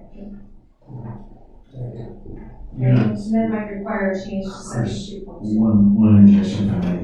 Mike, you're not suggesting that you want a special meeting to say 7 to 10? Is that what you're saying? Well, what I'm reading is a regular council meeting 7 to 10. There's a reason why we can't utilize all our meetings 7 to 10.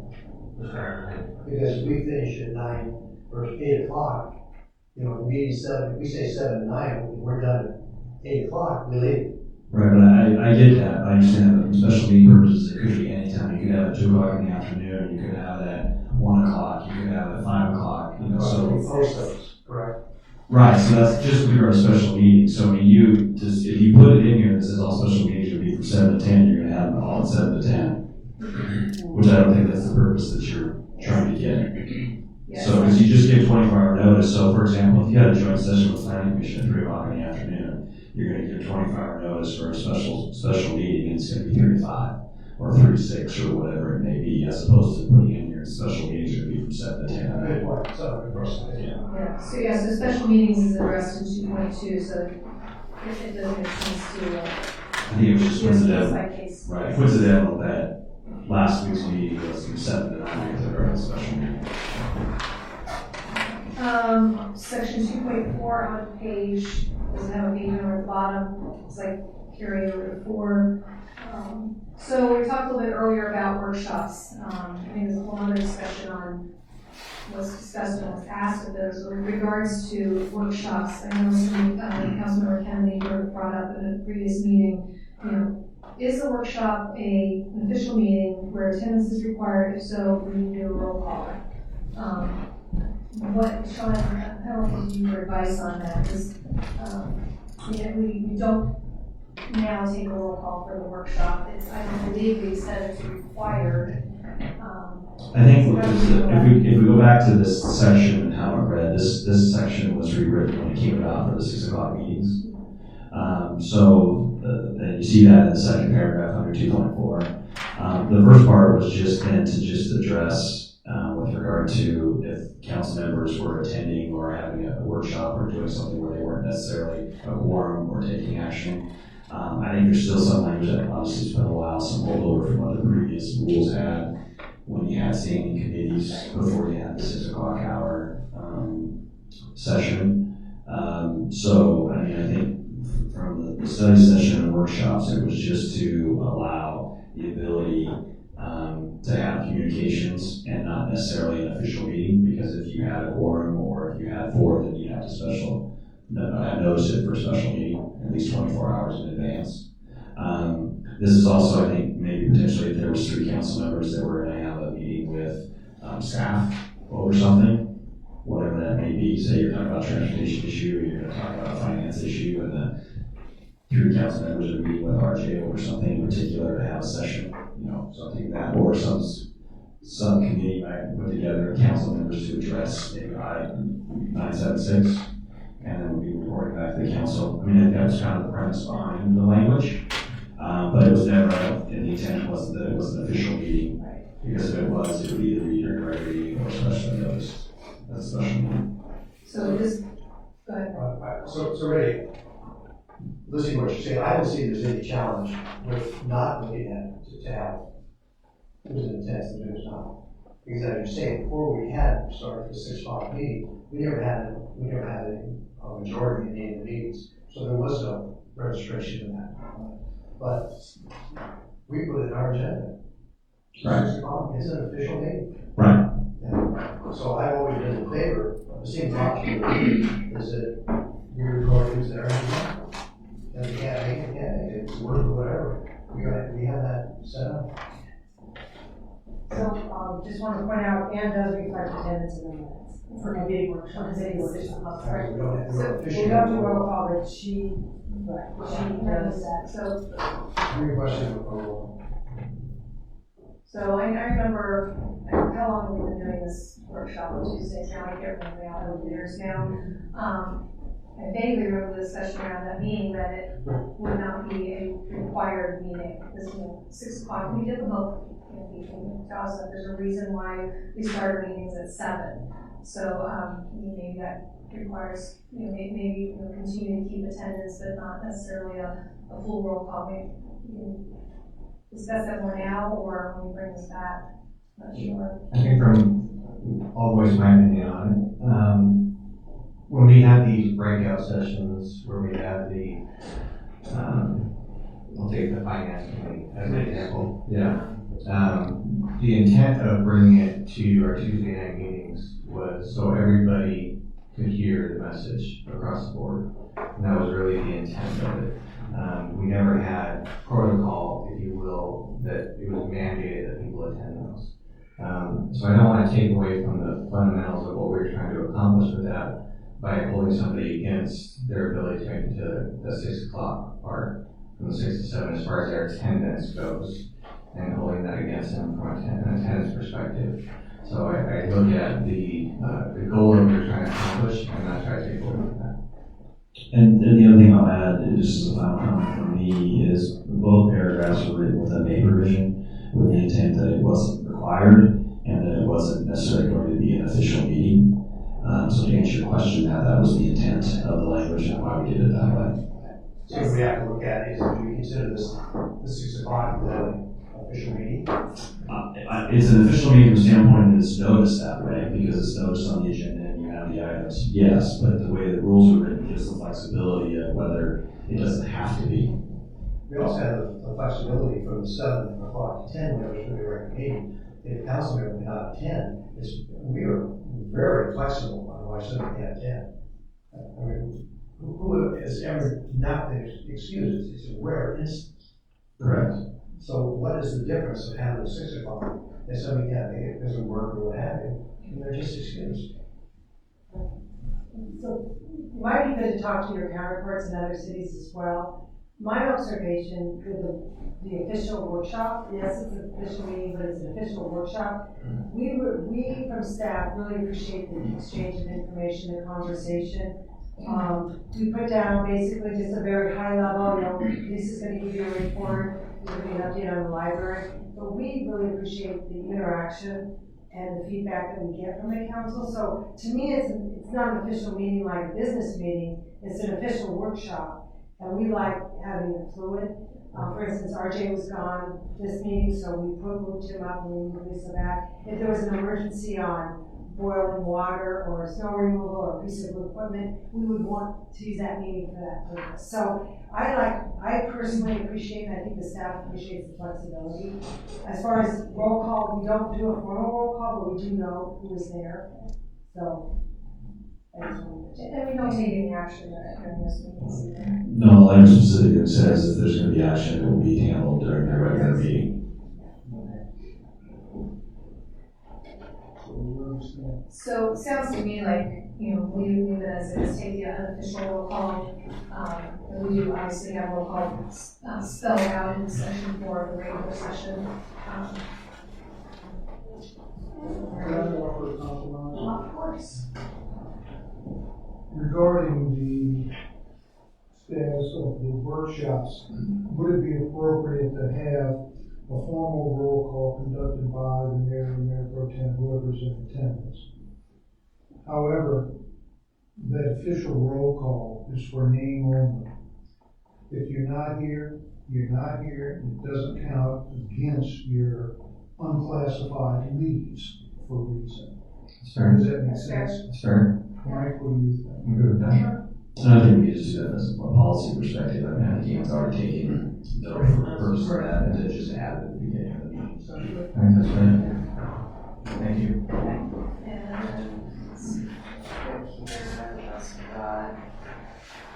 Page 6, we talked, and there's no suggestion, we talked about getting more reports from council members as they attend different events with, on behalf of the city. Even if it's just a couple sentences where, the event I went to was great.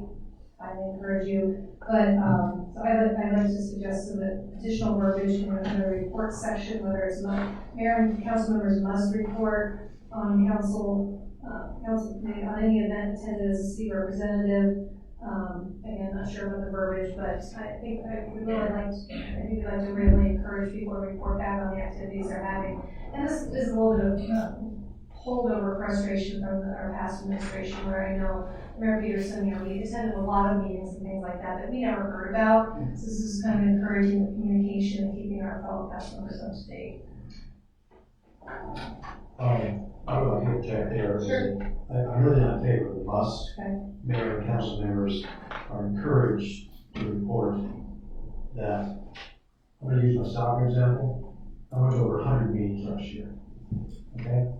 You're not going to get a report from me on every I go to council, Colin, I'm a regular attendee on several of those committees, that kind of stuff. Periodically, when something comes up that is important to the city of Liberty Lake, I will bring that up. But to try to do that, must be realistic. Now, if you don't attend meetings, that's a great suggestion. But if you're attending, not such a good suggestion. Okay? The other thing I'll add on that Take that is, wherever you want. I would echo those comments too, because the next question becomes, what's your enforcement mechanism in the event that you don't report? I don't think you guys want to go down that road. I will, and I appreciate all the comments. I will say though, I would support and encourage you guys to bring back the information you obtained. Because I went to an AWC meeting, quite a few of us did last year. And one of the workshops that I went to and Katie went to as well was regarding strategic planning. And sometimes it might be as simple as we are substantially well above what other cities could accomplish by creating a strategic plan. And we're on the right path. And sometimes it's validating what we're doing. And that's good to know. So I highly encourage you guys to please bring back the information. We talk about transparency and wanting to get better transparency throughout our organization. And this is one of the ways to do that. So I intend to do this as much as possible, to report to you guys on the different meetings. I hope you do the same. Page 8, I only highlighted 5.4 just to remind everybody what the process is with regards to if you're disqualifying yourself from voting on a matter, you're actually supposed to leave the room and then come back in when that discussion is over. No changes, just wanted to point that out. I mean, a lot of us don't go, we don't see this document for a couple years at a time, we tend to forget some things. Question, Chris. Yes. Has anybody ever been disqualified? Well, I take it as an example when Oakwood was debating on whether or not the discussion on one of the comp plans. I don't think that was your word you used though. Yeah. I guess the Well, qualification is a little bit different than opting out of the So Sean, what's your? I think the disqualification might be more if you have an appearance of fairness issue with regard to something that comes up for vote. I think a lot of times what you see in this case is land use related development, and so someone may have a connection with regard to something that's being approved, maybe a quasi-judicial hearing scenario.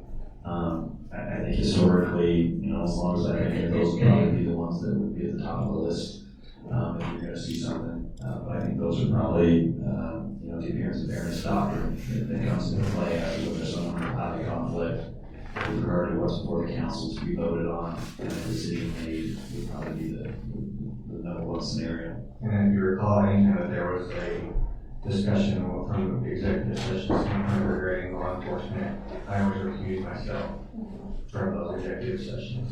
So is the word we want to use recuse instead of disqualified? I think this came from the original document, so I don't know if Sean or any advice on that. I think that, again, it's going back primarily to it, in disqualified, simply I think in this context just means you're not going to be able to participate or vote in whatever's before the council.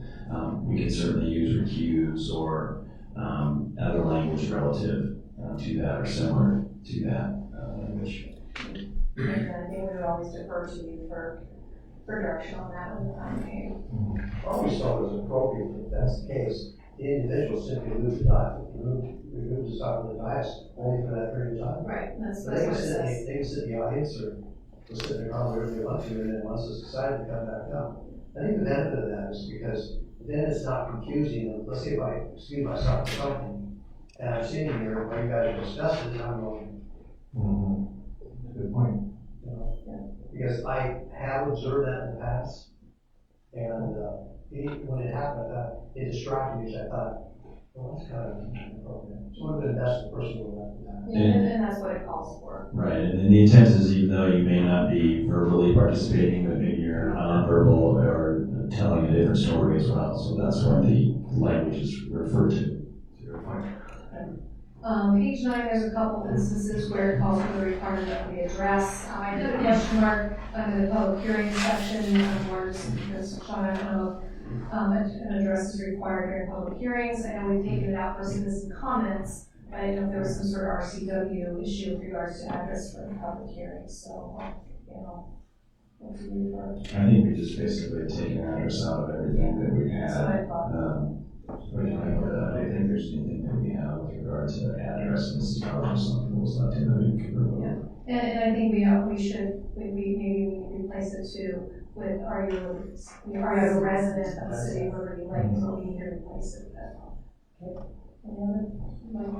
Dan has that before. No, it's just the observation is, I think a resident versus a non-resident comment is relevant, and so that might be valuable. I was gonna suggest that we check, for example, Spokane Valley. As a, about a month ago, I went to one of the meetings, and everybody got up, gave their address, and it caught my attention. I thought, oh, they're able to do that, so I asked one of the council members. They said, oh yeah, we always require that. So either it's not required anymore, we're still doing it. I know EWC at the one we went and you attended, that was a question that came up, was mentioned, and it was, yes, we give your address and stuff. I concur with Dan that I'm less interested in the address, I'm more interested in the citizen. Okay? Are they a citizen of Liberty Lake? A resident. Because those are the individuals that I represent, when they come up to speak, I would like to know, are they a resident of Liberty Lake? So our card, just so you know, our card, the yellow card, doesn't put an address, it's just are you a resident or not checked. And we don't want their address because we don't want it to be a public record, and we have to disclose it to someone. I think for clarification, let's discuss this. Before, I used to live over on the Spring, I didn't live in the city, I was a resident of Liberty Lake. We get somebody who lives down on the lake. They're Liberty Lake. The form says actually they're city residents. You're a city resident. Yeah. As long as it says you are a specific city resident. It does. Yeah, it says city residents, so if you live in the county or Sprague, then you can check it theoretically. Next one. Question on that, don't they require that you disclose that then? Not their address. I understand, but whether they're resident or not. It's on the yellow. It just says Might be yes. on the yellow page, but well, who knows that? I didn't see it. Mayor, I didn't see it. That was. So I'll make a point to notify that partner. Okay. Page 11, or just to point out with regards to the presentation, you're not allowed to remove someone. I guess if it starts getting physical, I mean, that's a whole other legal issue that I'm not sure if we're working it. But, yeah, that's why I'm looking at it right now. And I'm gonna ask Sean to look into that piece of it in regards to keeping order from a legal standpoint, just to firm that up. Because I know other cities have asked people to calm down, speak respectfully, and I've got to the point where they remove people. So you can just look into that piece of it, just to firm that up. And then on the interview process, section 9.3, I think historically we have given interviewees a minute or two at the beginning of the interview as a little intro. So I think we formalize that, put that in that paragraph. I think that's it. So maybe Sean, you and I should touch base on some things, over the next weeks or months, and maybe come back with a draft document in a month or two. Sure. I don't think there's anything absolutely pressing, but I don't want to go on as long as our donation policy. Nor do I. I think this is a good step, and we talked about this last year, started looking at these type of things. There was also a suggestion, and I encourage the council, we can start looking ahead of something like this, that we maybe set up a meeting where we can bring forward ordinances, things that we should look at, questions, should be updated and stuff. I think one of the big mistakes the government makes is we make rules when we never put a rearview mirror on it. To see the correction, and this is a good start, and I think we shouldn't stop here, we should continue on. Very. And Anna, I was like, in discussions with Councilmember Kennedy, they talked to me, maybe if there's an easy list of the current ordinance numbers, earliest to newest, maybe we could, and I mentioned this late last year, maybe we can start parsing some of them out for a quick review. If nothing needs to be done, that's great, but if there are, then this is our opportunity, so. Thank you for being I did have an easy list, I don't think there's any ordinance. I figured you did, thanks. Sean, can you help me on 9.3, Chris? I'm sorry, 9.3? 9.3, page 11, where it talks about the interview process. It goes on to say that the council submits some questions, and those questions will be the same question from prospective candidate, prospective candidate, prospective candidate. In other words, we ask them all the same question. Can you tell me what is the probative value of that at all? I think the idea is to keep it that you're not necessarily discriminating against a particular candidate by asking different questions. So everyone has the same questions and everyone can evaluate, everyone on council that's doing the interview process can evaluate the individuals based on their responses to the same questions. That answers my question. Answers the question. So I'm sorry, I mean, if you're asking me why that's there, right? Well, I just don't see any value to it, okay? If you're in an interview with somebody, they're liable to say something that sparks, whoa, they need to know more about that, or I'd like to know more about that. And we can't go down those rabbit holes. Sure. I think the other... It just kind of handcuffs everybody involved to what end? And I understand that. I think the other part is to make sure that questions from the council that are asked of a particular candidate, and I'm not saying specifically, but the questions that you ask is an appropriate question to ask within an interview process, and to avoid having some question be asked that may be inappropriate. All the questions are determined beforehand and are the same throughout all the candidates. That's the premise behind the language. Question. Number 9 is filling vacancies, selection of mayor pro tem. When we're talking about interviews, does it also include interviews with individuals with mayor pro tem? This was specific to, yeah, it does say filling council vacancies and selecting mayor pro tem. And that leads me to a question which I think would be appropriate to ask now. I guess it needs some clarification before we were talking about mayor pro tem, is that we had a council member who wasn't able to attend, so was excused. And yet was read into the record, the recommendation of what you can't do because he's not, the council member's not here. Remember that before I read that, I said that this, what I'm about to read is not something you can do. I understand. Right, so the question leads me to where it leads to, why would it be allowed? why to be allowed to? Why would those comments be allowed? He's just voicing his opinion as a council member. There's nothing precluding for people to voice his opinion. It wasn't any action taken with regard to what he had indicated or what his position was.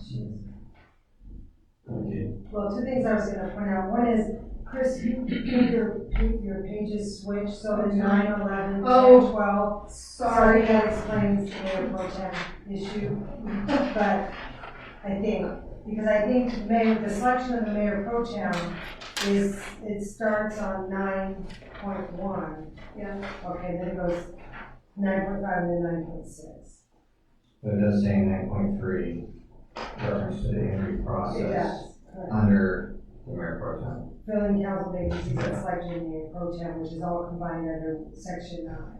But I thought I'd put out that. And then the other thing I was just gonna ask, is it all right if Ed and I work together on section 5, which is the order of the agenda? Yeah, There's some times where the ordinances and the resolutions should actually be acted on before you award a contract or spend money, so to speak. And so we want to look at the order and maybe make some suggestions on that. Can I ask a question about the mayor pro tem process? I think it would also be helpful. We're talking about an interview. Just kind of a cold vote tonight was a little difficult for me because I don't know why they want to do it, why someone would nominate them. So I think in order for it to be a useful process, a little bit more when we have the motion, having the discussion part, asking questions, if that's allowed, would be awesome. I'll interject here for a second. So yes, that if you want to do that, that's fine. That's not a problem. The intent of section 9, filling council vacancies, one thing. Selecting mayor pro tem, another. So there's 2 things that are occurring under section 9. The interview of candidates doesn't apply to the mayor pro tem. Okay, so you go down through the first part of it, selection of council members are 9.1 through 9.4. 9.5 then simply talks about the duties of the mayor pro tem. And the way it's put together here, you actually have to go from 11, on the back page, go to 12, and then it talks about the selection and removal of the mayor pro tem. So theoretically, it's just a combination of 2 separate decision-making processes that are combined within Rule 9. Okay, so we can certainly split them, but from the standpoint of how it's written, it's not intended to have an interview process for a mayor pro tem. Well, maybe we need more clarifications. I think Andy's made an excellent point. Most of us are out there, but for a random council member, suddenly in a position to make a decision and not really being aware of the qualifications or what is required. So maybe we need more clarification. Break those out in the future. Something we have to think about. Well, Annie does bring up a good point, and I think it would be a good idea to have the candidates for this mayor pro tem seat have an opportunity to talk about why you want that position. So my recommendation, if you guys are okay with it, would be to send in a list of questions that you think would be pertinent for that. If you have any questions specifically, or we can just allow them to speak as to why they feel that they'd be best suited. I guess that's curious. My observation would be that the role of mayor pro tem is, mayor's not around to it.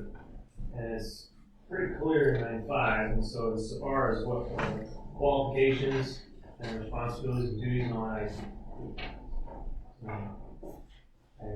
I guess I don't understand what additional information is necessary.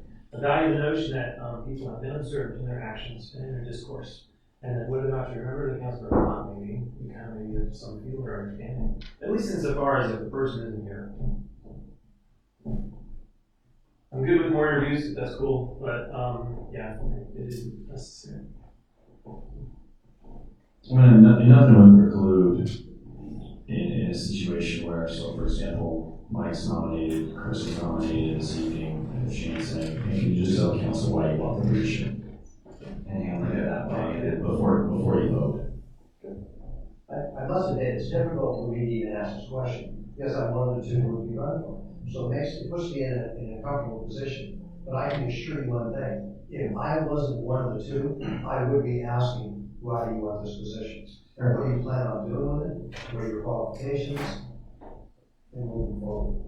And I think it's a fair request across the board, whether it's council members that have been here a while or any council members that would like to know more about that individual. So I don't. And certainly this council's prerogative, but I think you don't necessarily have to rule it to death, if you will, with regard to a process that you can have as the chair. Say, hey, can you just say a few comments as to why you want it? And if the council members have a question for the council members, then you can certainly do that. I think it would be very simple, person. Yeah, I would have to Okay. So would we be in a position then this next week when we have another vote? Sure. Yeah. And I don't, if there's no questions specifically that I sent to Katie, then I'm just going to open it up for you guys to do it what you want. Okay. We can change your mind. You're right, speech, Mike. Yeah. What's that? You're right, speech. I can't wait to hear it. Okay, moving on. Already have it. All right. All right. Action item, consent agenda.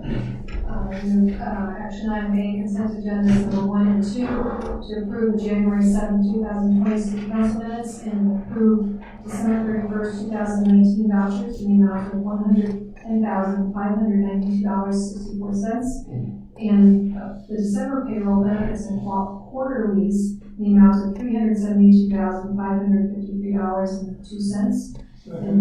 But not done yet. And January 21st, 2020 vouchers in the amount of $34,335.40. Go ahead, vote.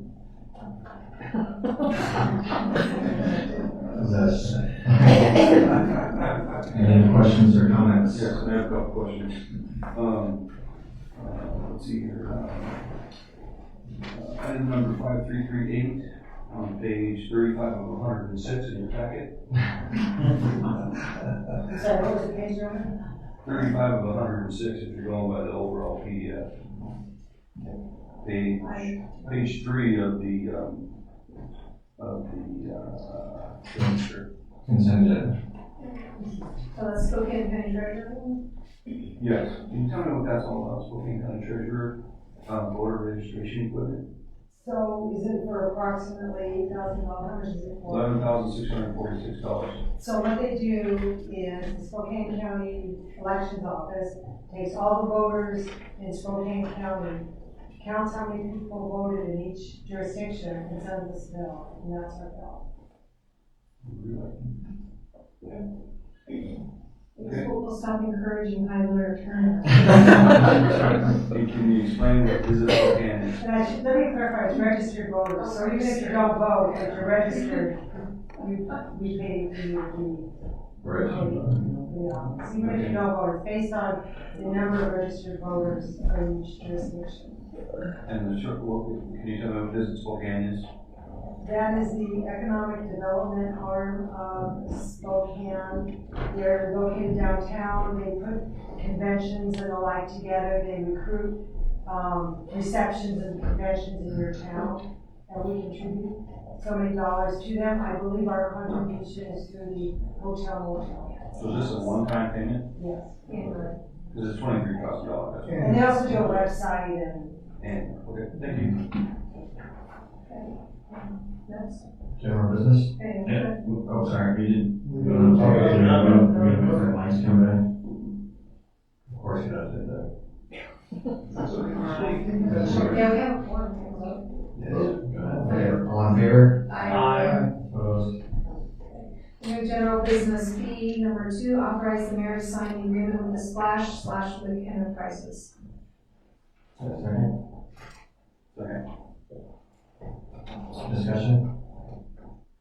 Maybe can you discuss some of the changes in the format that going forward in regards to who's doing what, because of that? I think you mentioned last meeting. Yeah, sorry. So what she's referencing is the mayor's corner specifically, and that we're going to change it up to the community corner, where we have representatives from the community, whether it's police department, parks department, from Katie's perspective, from sewer and water district, to be able to engage the community, or the library, to engage the community on some of the things that are important topics, and specific to time that it brings the most value. So when we talk about de-icing and things like that, that might be an important topic come November. When we talk about from the sewer and water district, when people start turning the sprinklers back on, how much to water to save money, and the new valves that are available to reduce the water output, things to that effect. So it's intended to really help engage the community in information they should have for multiple facets, not just for me talking about whatever. So. Okay. Good. All in favor? Aye. Opposed? New general business number 4, authorize the purchase of the 2020 Washington. Oh, sorry, I checked it off. Sorry. New general business number 3, approve the Spokane Symphony agreement with Friends of Pavilion Park in the amount of $15,000 and authorize the mayor to enter into the agreement. Second. Second. Questions? I would just, gracious thanks to Friends of Pavilion Park for arranging and working with us. Any other comments? Okay. All in favor? Aye. Opposed? Now, new general business number 4, authorize the purchase of the 2020 Washington Digital Library Consortium and Washington Anytime Library Services in the amount of $7,415.61. Comments? Questions? None? Okay, all in favor? Aye. Opposed?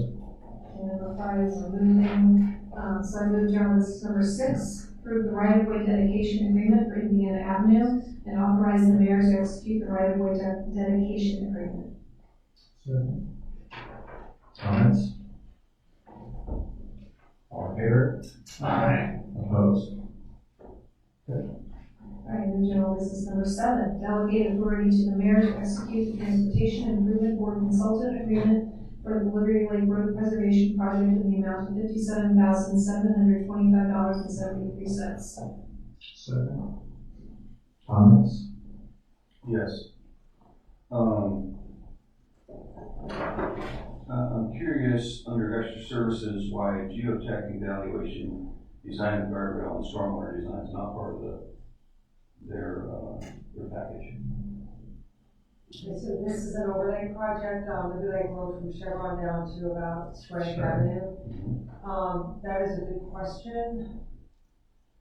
We're in the design phase, they're designing the overlay, everything else. It seems to me that geotech analysis and guardrail and the drainage plan should be part of it. I will have to talk to Scott and get back to you guys on that. I can't answer right this minute why. And these other items here under extra services make sense. It's a good question, I'll follow up. So, do you rescind the motion? Is this time sensitive? Rescind my second. It's not time sensitive, we'll bring it back to the board for it. Okay. Just say table it to the motion to table. There's an answer, I just don't know what it is. Move to table, to bring back general business number 7 at the next meeting. Second. All in favor? Aye. Opposed? Thank you. Nice catch, Cortez.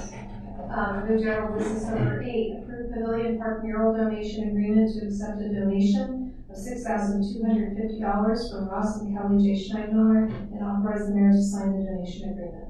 Second. Comments? I just gotta say what epic contribution Ross Schneider has made to our community. His work with the Historical Society and now with material donation is wonderful. Any other comments? All in favor? Aye. Opposed?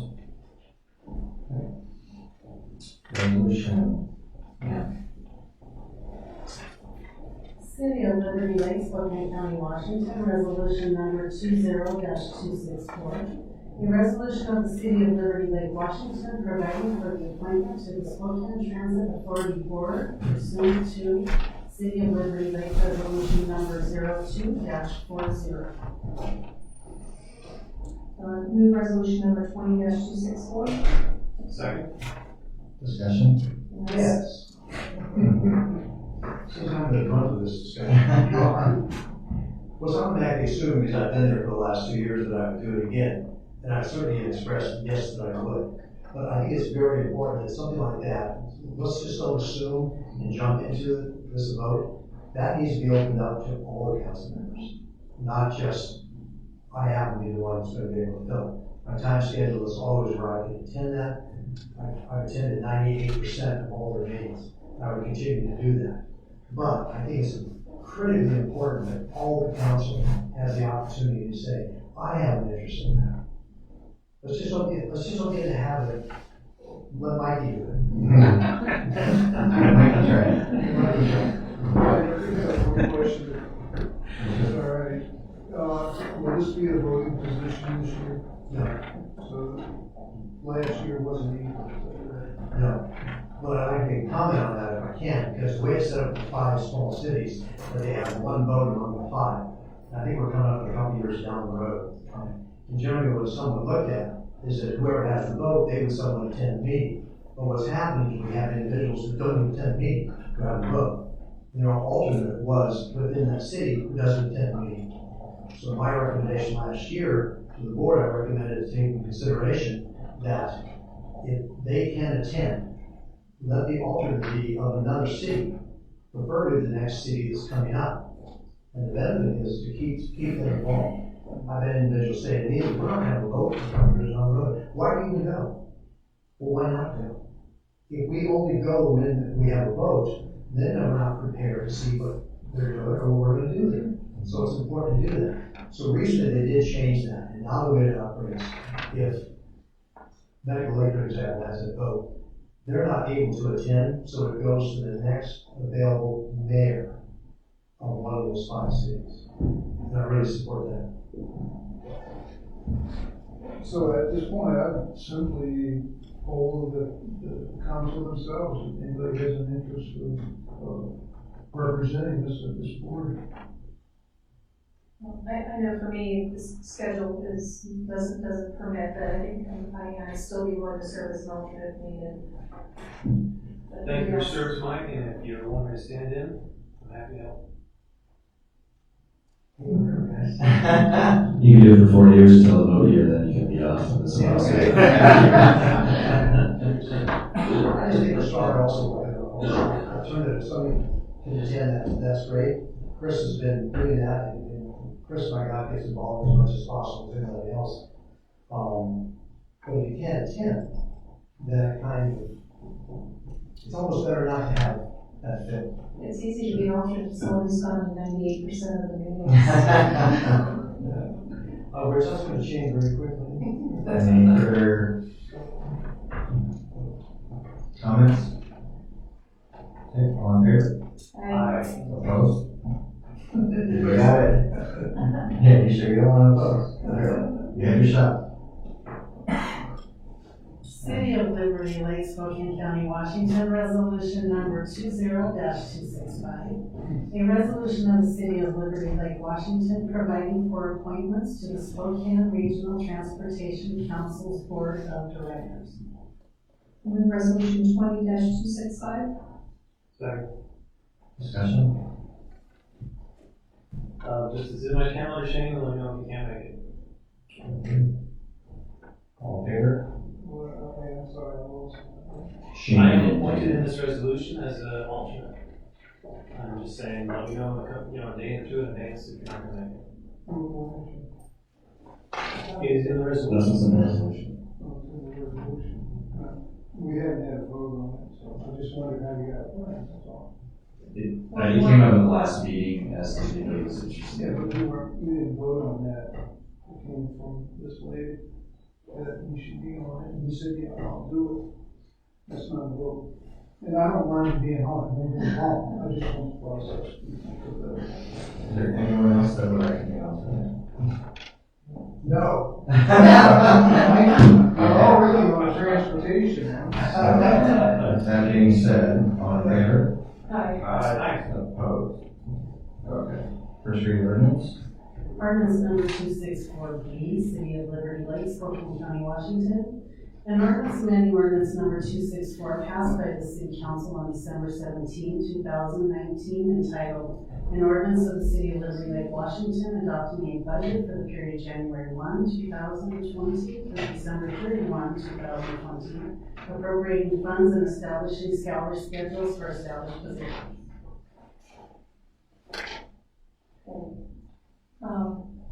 Asked to suspend the rules to move this to Is it time second. sensitive, Katie? It is relative to, you want to approve the. Utility. If you want to approve the washout agreement for $75,000, the budget amendment is something that's required. Right, by, Mr. Mayor, I move that we suspend rules and move immediately to second read ordinance on 241B. All in favor? Second. Second. Sorry. All in favor? Aye. Opposed? Okay. Second read. Ordinance number 264B, City of Liberty Lake, Spokane County, Washington.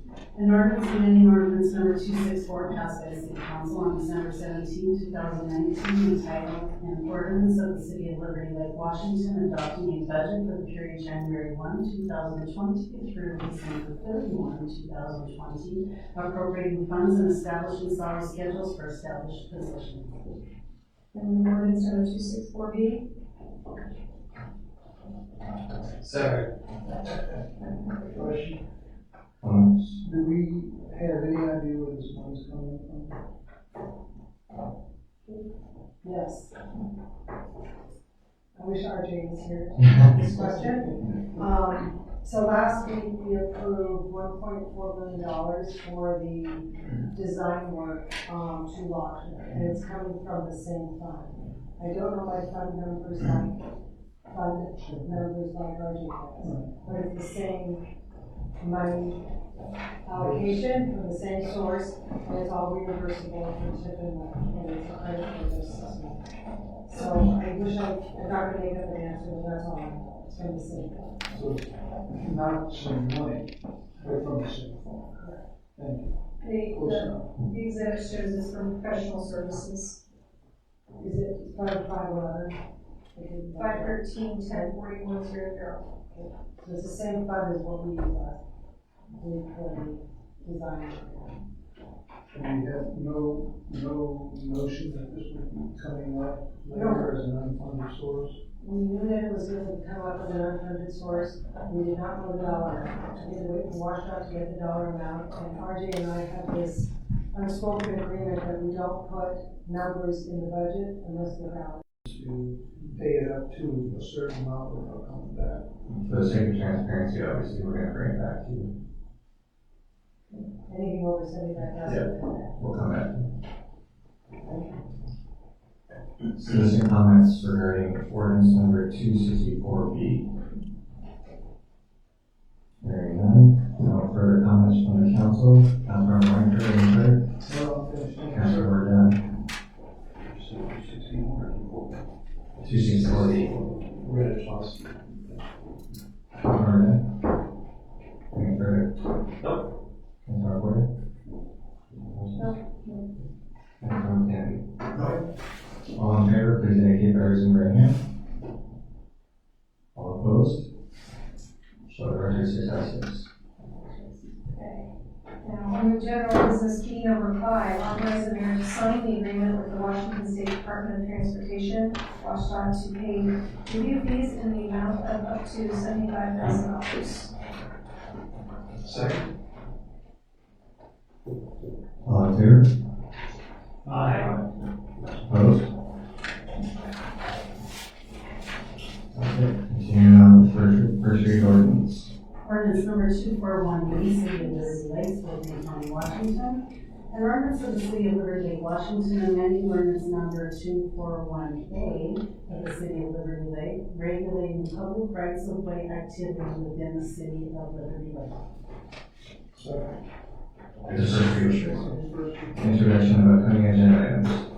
Okay, so there's a list here, so I'm gonna begin. We have our Liberty Lake Police Department Officer Award. One of our officers, and 2 of our officers. We have a workshop on the use of the city logo, which is ordinance number 71, and Councilmember Francis, I have your name next to that. We have a task order with parametrics on Ridgeline High School traffic signal design. We have another task order with parametrics on the frontage improvements for the Public Works Road. We have the confirmation from Mayor Brickner's recommendations on appointing planning commission. We have an MOU with the city centralized school district and the Spokane Valley Fire Department with the services agreement. We have, we're asking the council approve the mayor to sign a lease with Design Space Modular. This is for our mobile office out of the Public Works Yard. We have a request that you approve the purchase of a Ford F-250 for operation and maintenance. Tentative approval for Hawkstone 2nd edition, and then the second read ordinance, I believe goes away because we did it first and second on the budget. I believe that's it. Mayor Brickner, Josh Johnson had asked us about participating in the publication. Yes. I forgot to bring that up earlier. Do you want to mention it? Yeah, so in essence, the Liberty Lake yearbook that comes out once a year. Josh Johnson was asking that we want to participate in that again. The cost to it was $2,200. And there was a request sent out by Katie for you guys to look at that via email. I want to make sure that you guys all had a chance to look at it to provide your input on if you feel that that's something of value. We did talk to Josh in relation to content and other things that could be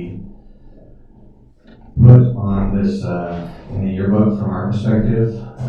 Last year I looked at the content that was in the yearbook. It was pretty minimal from the city's perspective. We did have a great section in regards to the library, which was excellent. I appreciate that. But it's a matter of, do you guys feel that the value is there? And if so, do we want to move forward?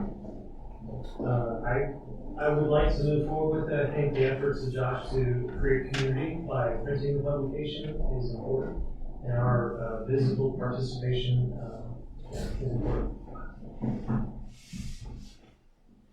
Any other comments on it? Actually, I'm not in favor of the continual spending of that. That's $2,000 that we can just move with. And they're in the spot that every dollar counts coming up. My opinion. Thank you. When is he moving, sir?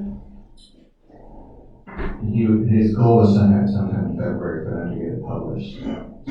And if not, he wanted to know by sometime mid-February, so he could reach out to other people that might be interested. Time to get it printed. I also got to have Mr. Wilson on this one, you know. I saw it first came out, when this notice came out, that this was being proposed. I went back to look at it and look through it. This is just a personal opinion. I was not very pleased with what was represented for the and make some sort of changes or something like that. So I'm really up there on this one, guys. It's a flip of a coin.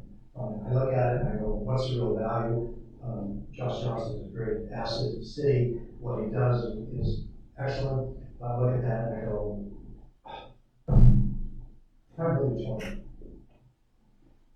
Any other comment on Yeah, if you look at the three sections that the brochure publishing offers, there's three sections to sponsor. One of them is home, health, and life. Last year, the city sponsored life. And if you look at the content behind life, it really doesn't apply to the city very well. I would probably be in favor of it if we were the sponsor of home, because if you look at the content for home, it really applies to the residents of the city. it? And keep in mind, we can control that content that goes out, and we can make it something of substance if you so feel that we want to move forward in doing it this next year.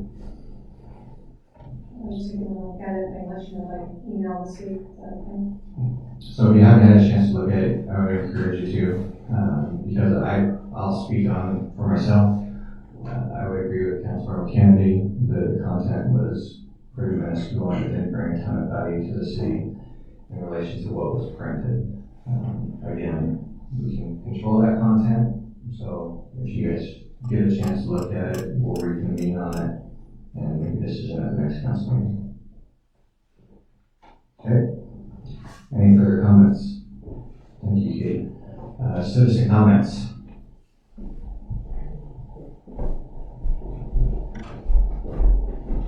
As a citizen, just food for thought on ordinance 241D.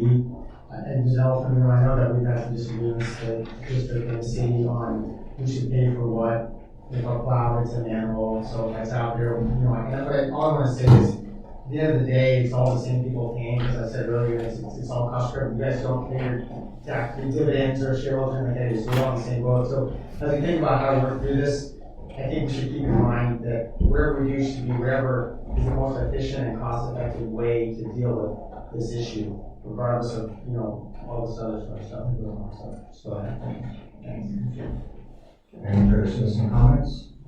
Okay, we're going to move into executive session for potential litigation at 9:18. We will be in there for 15 minutes.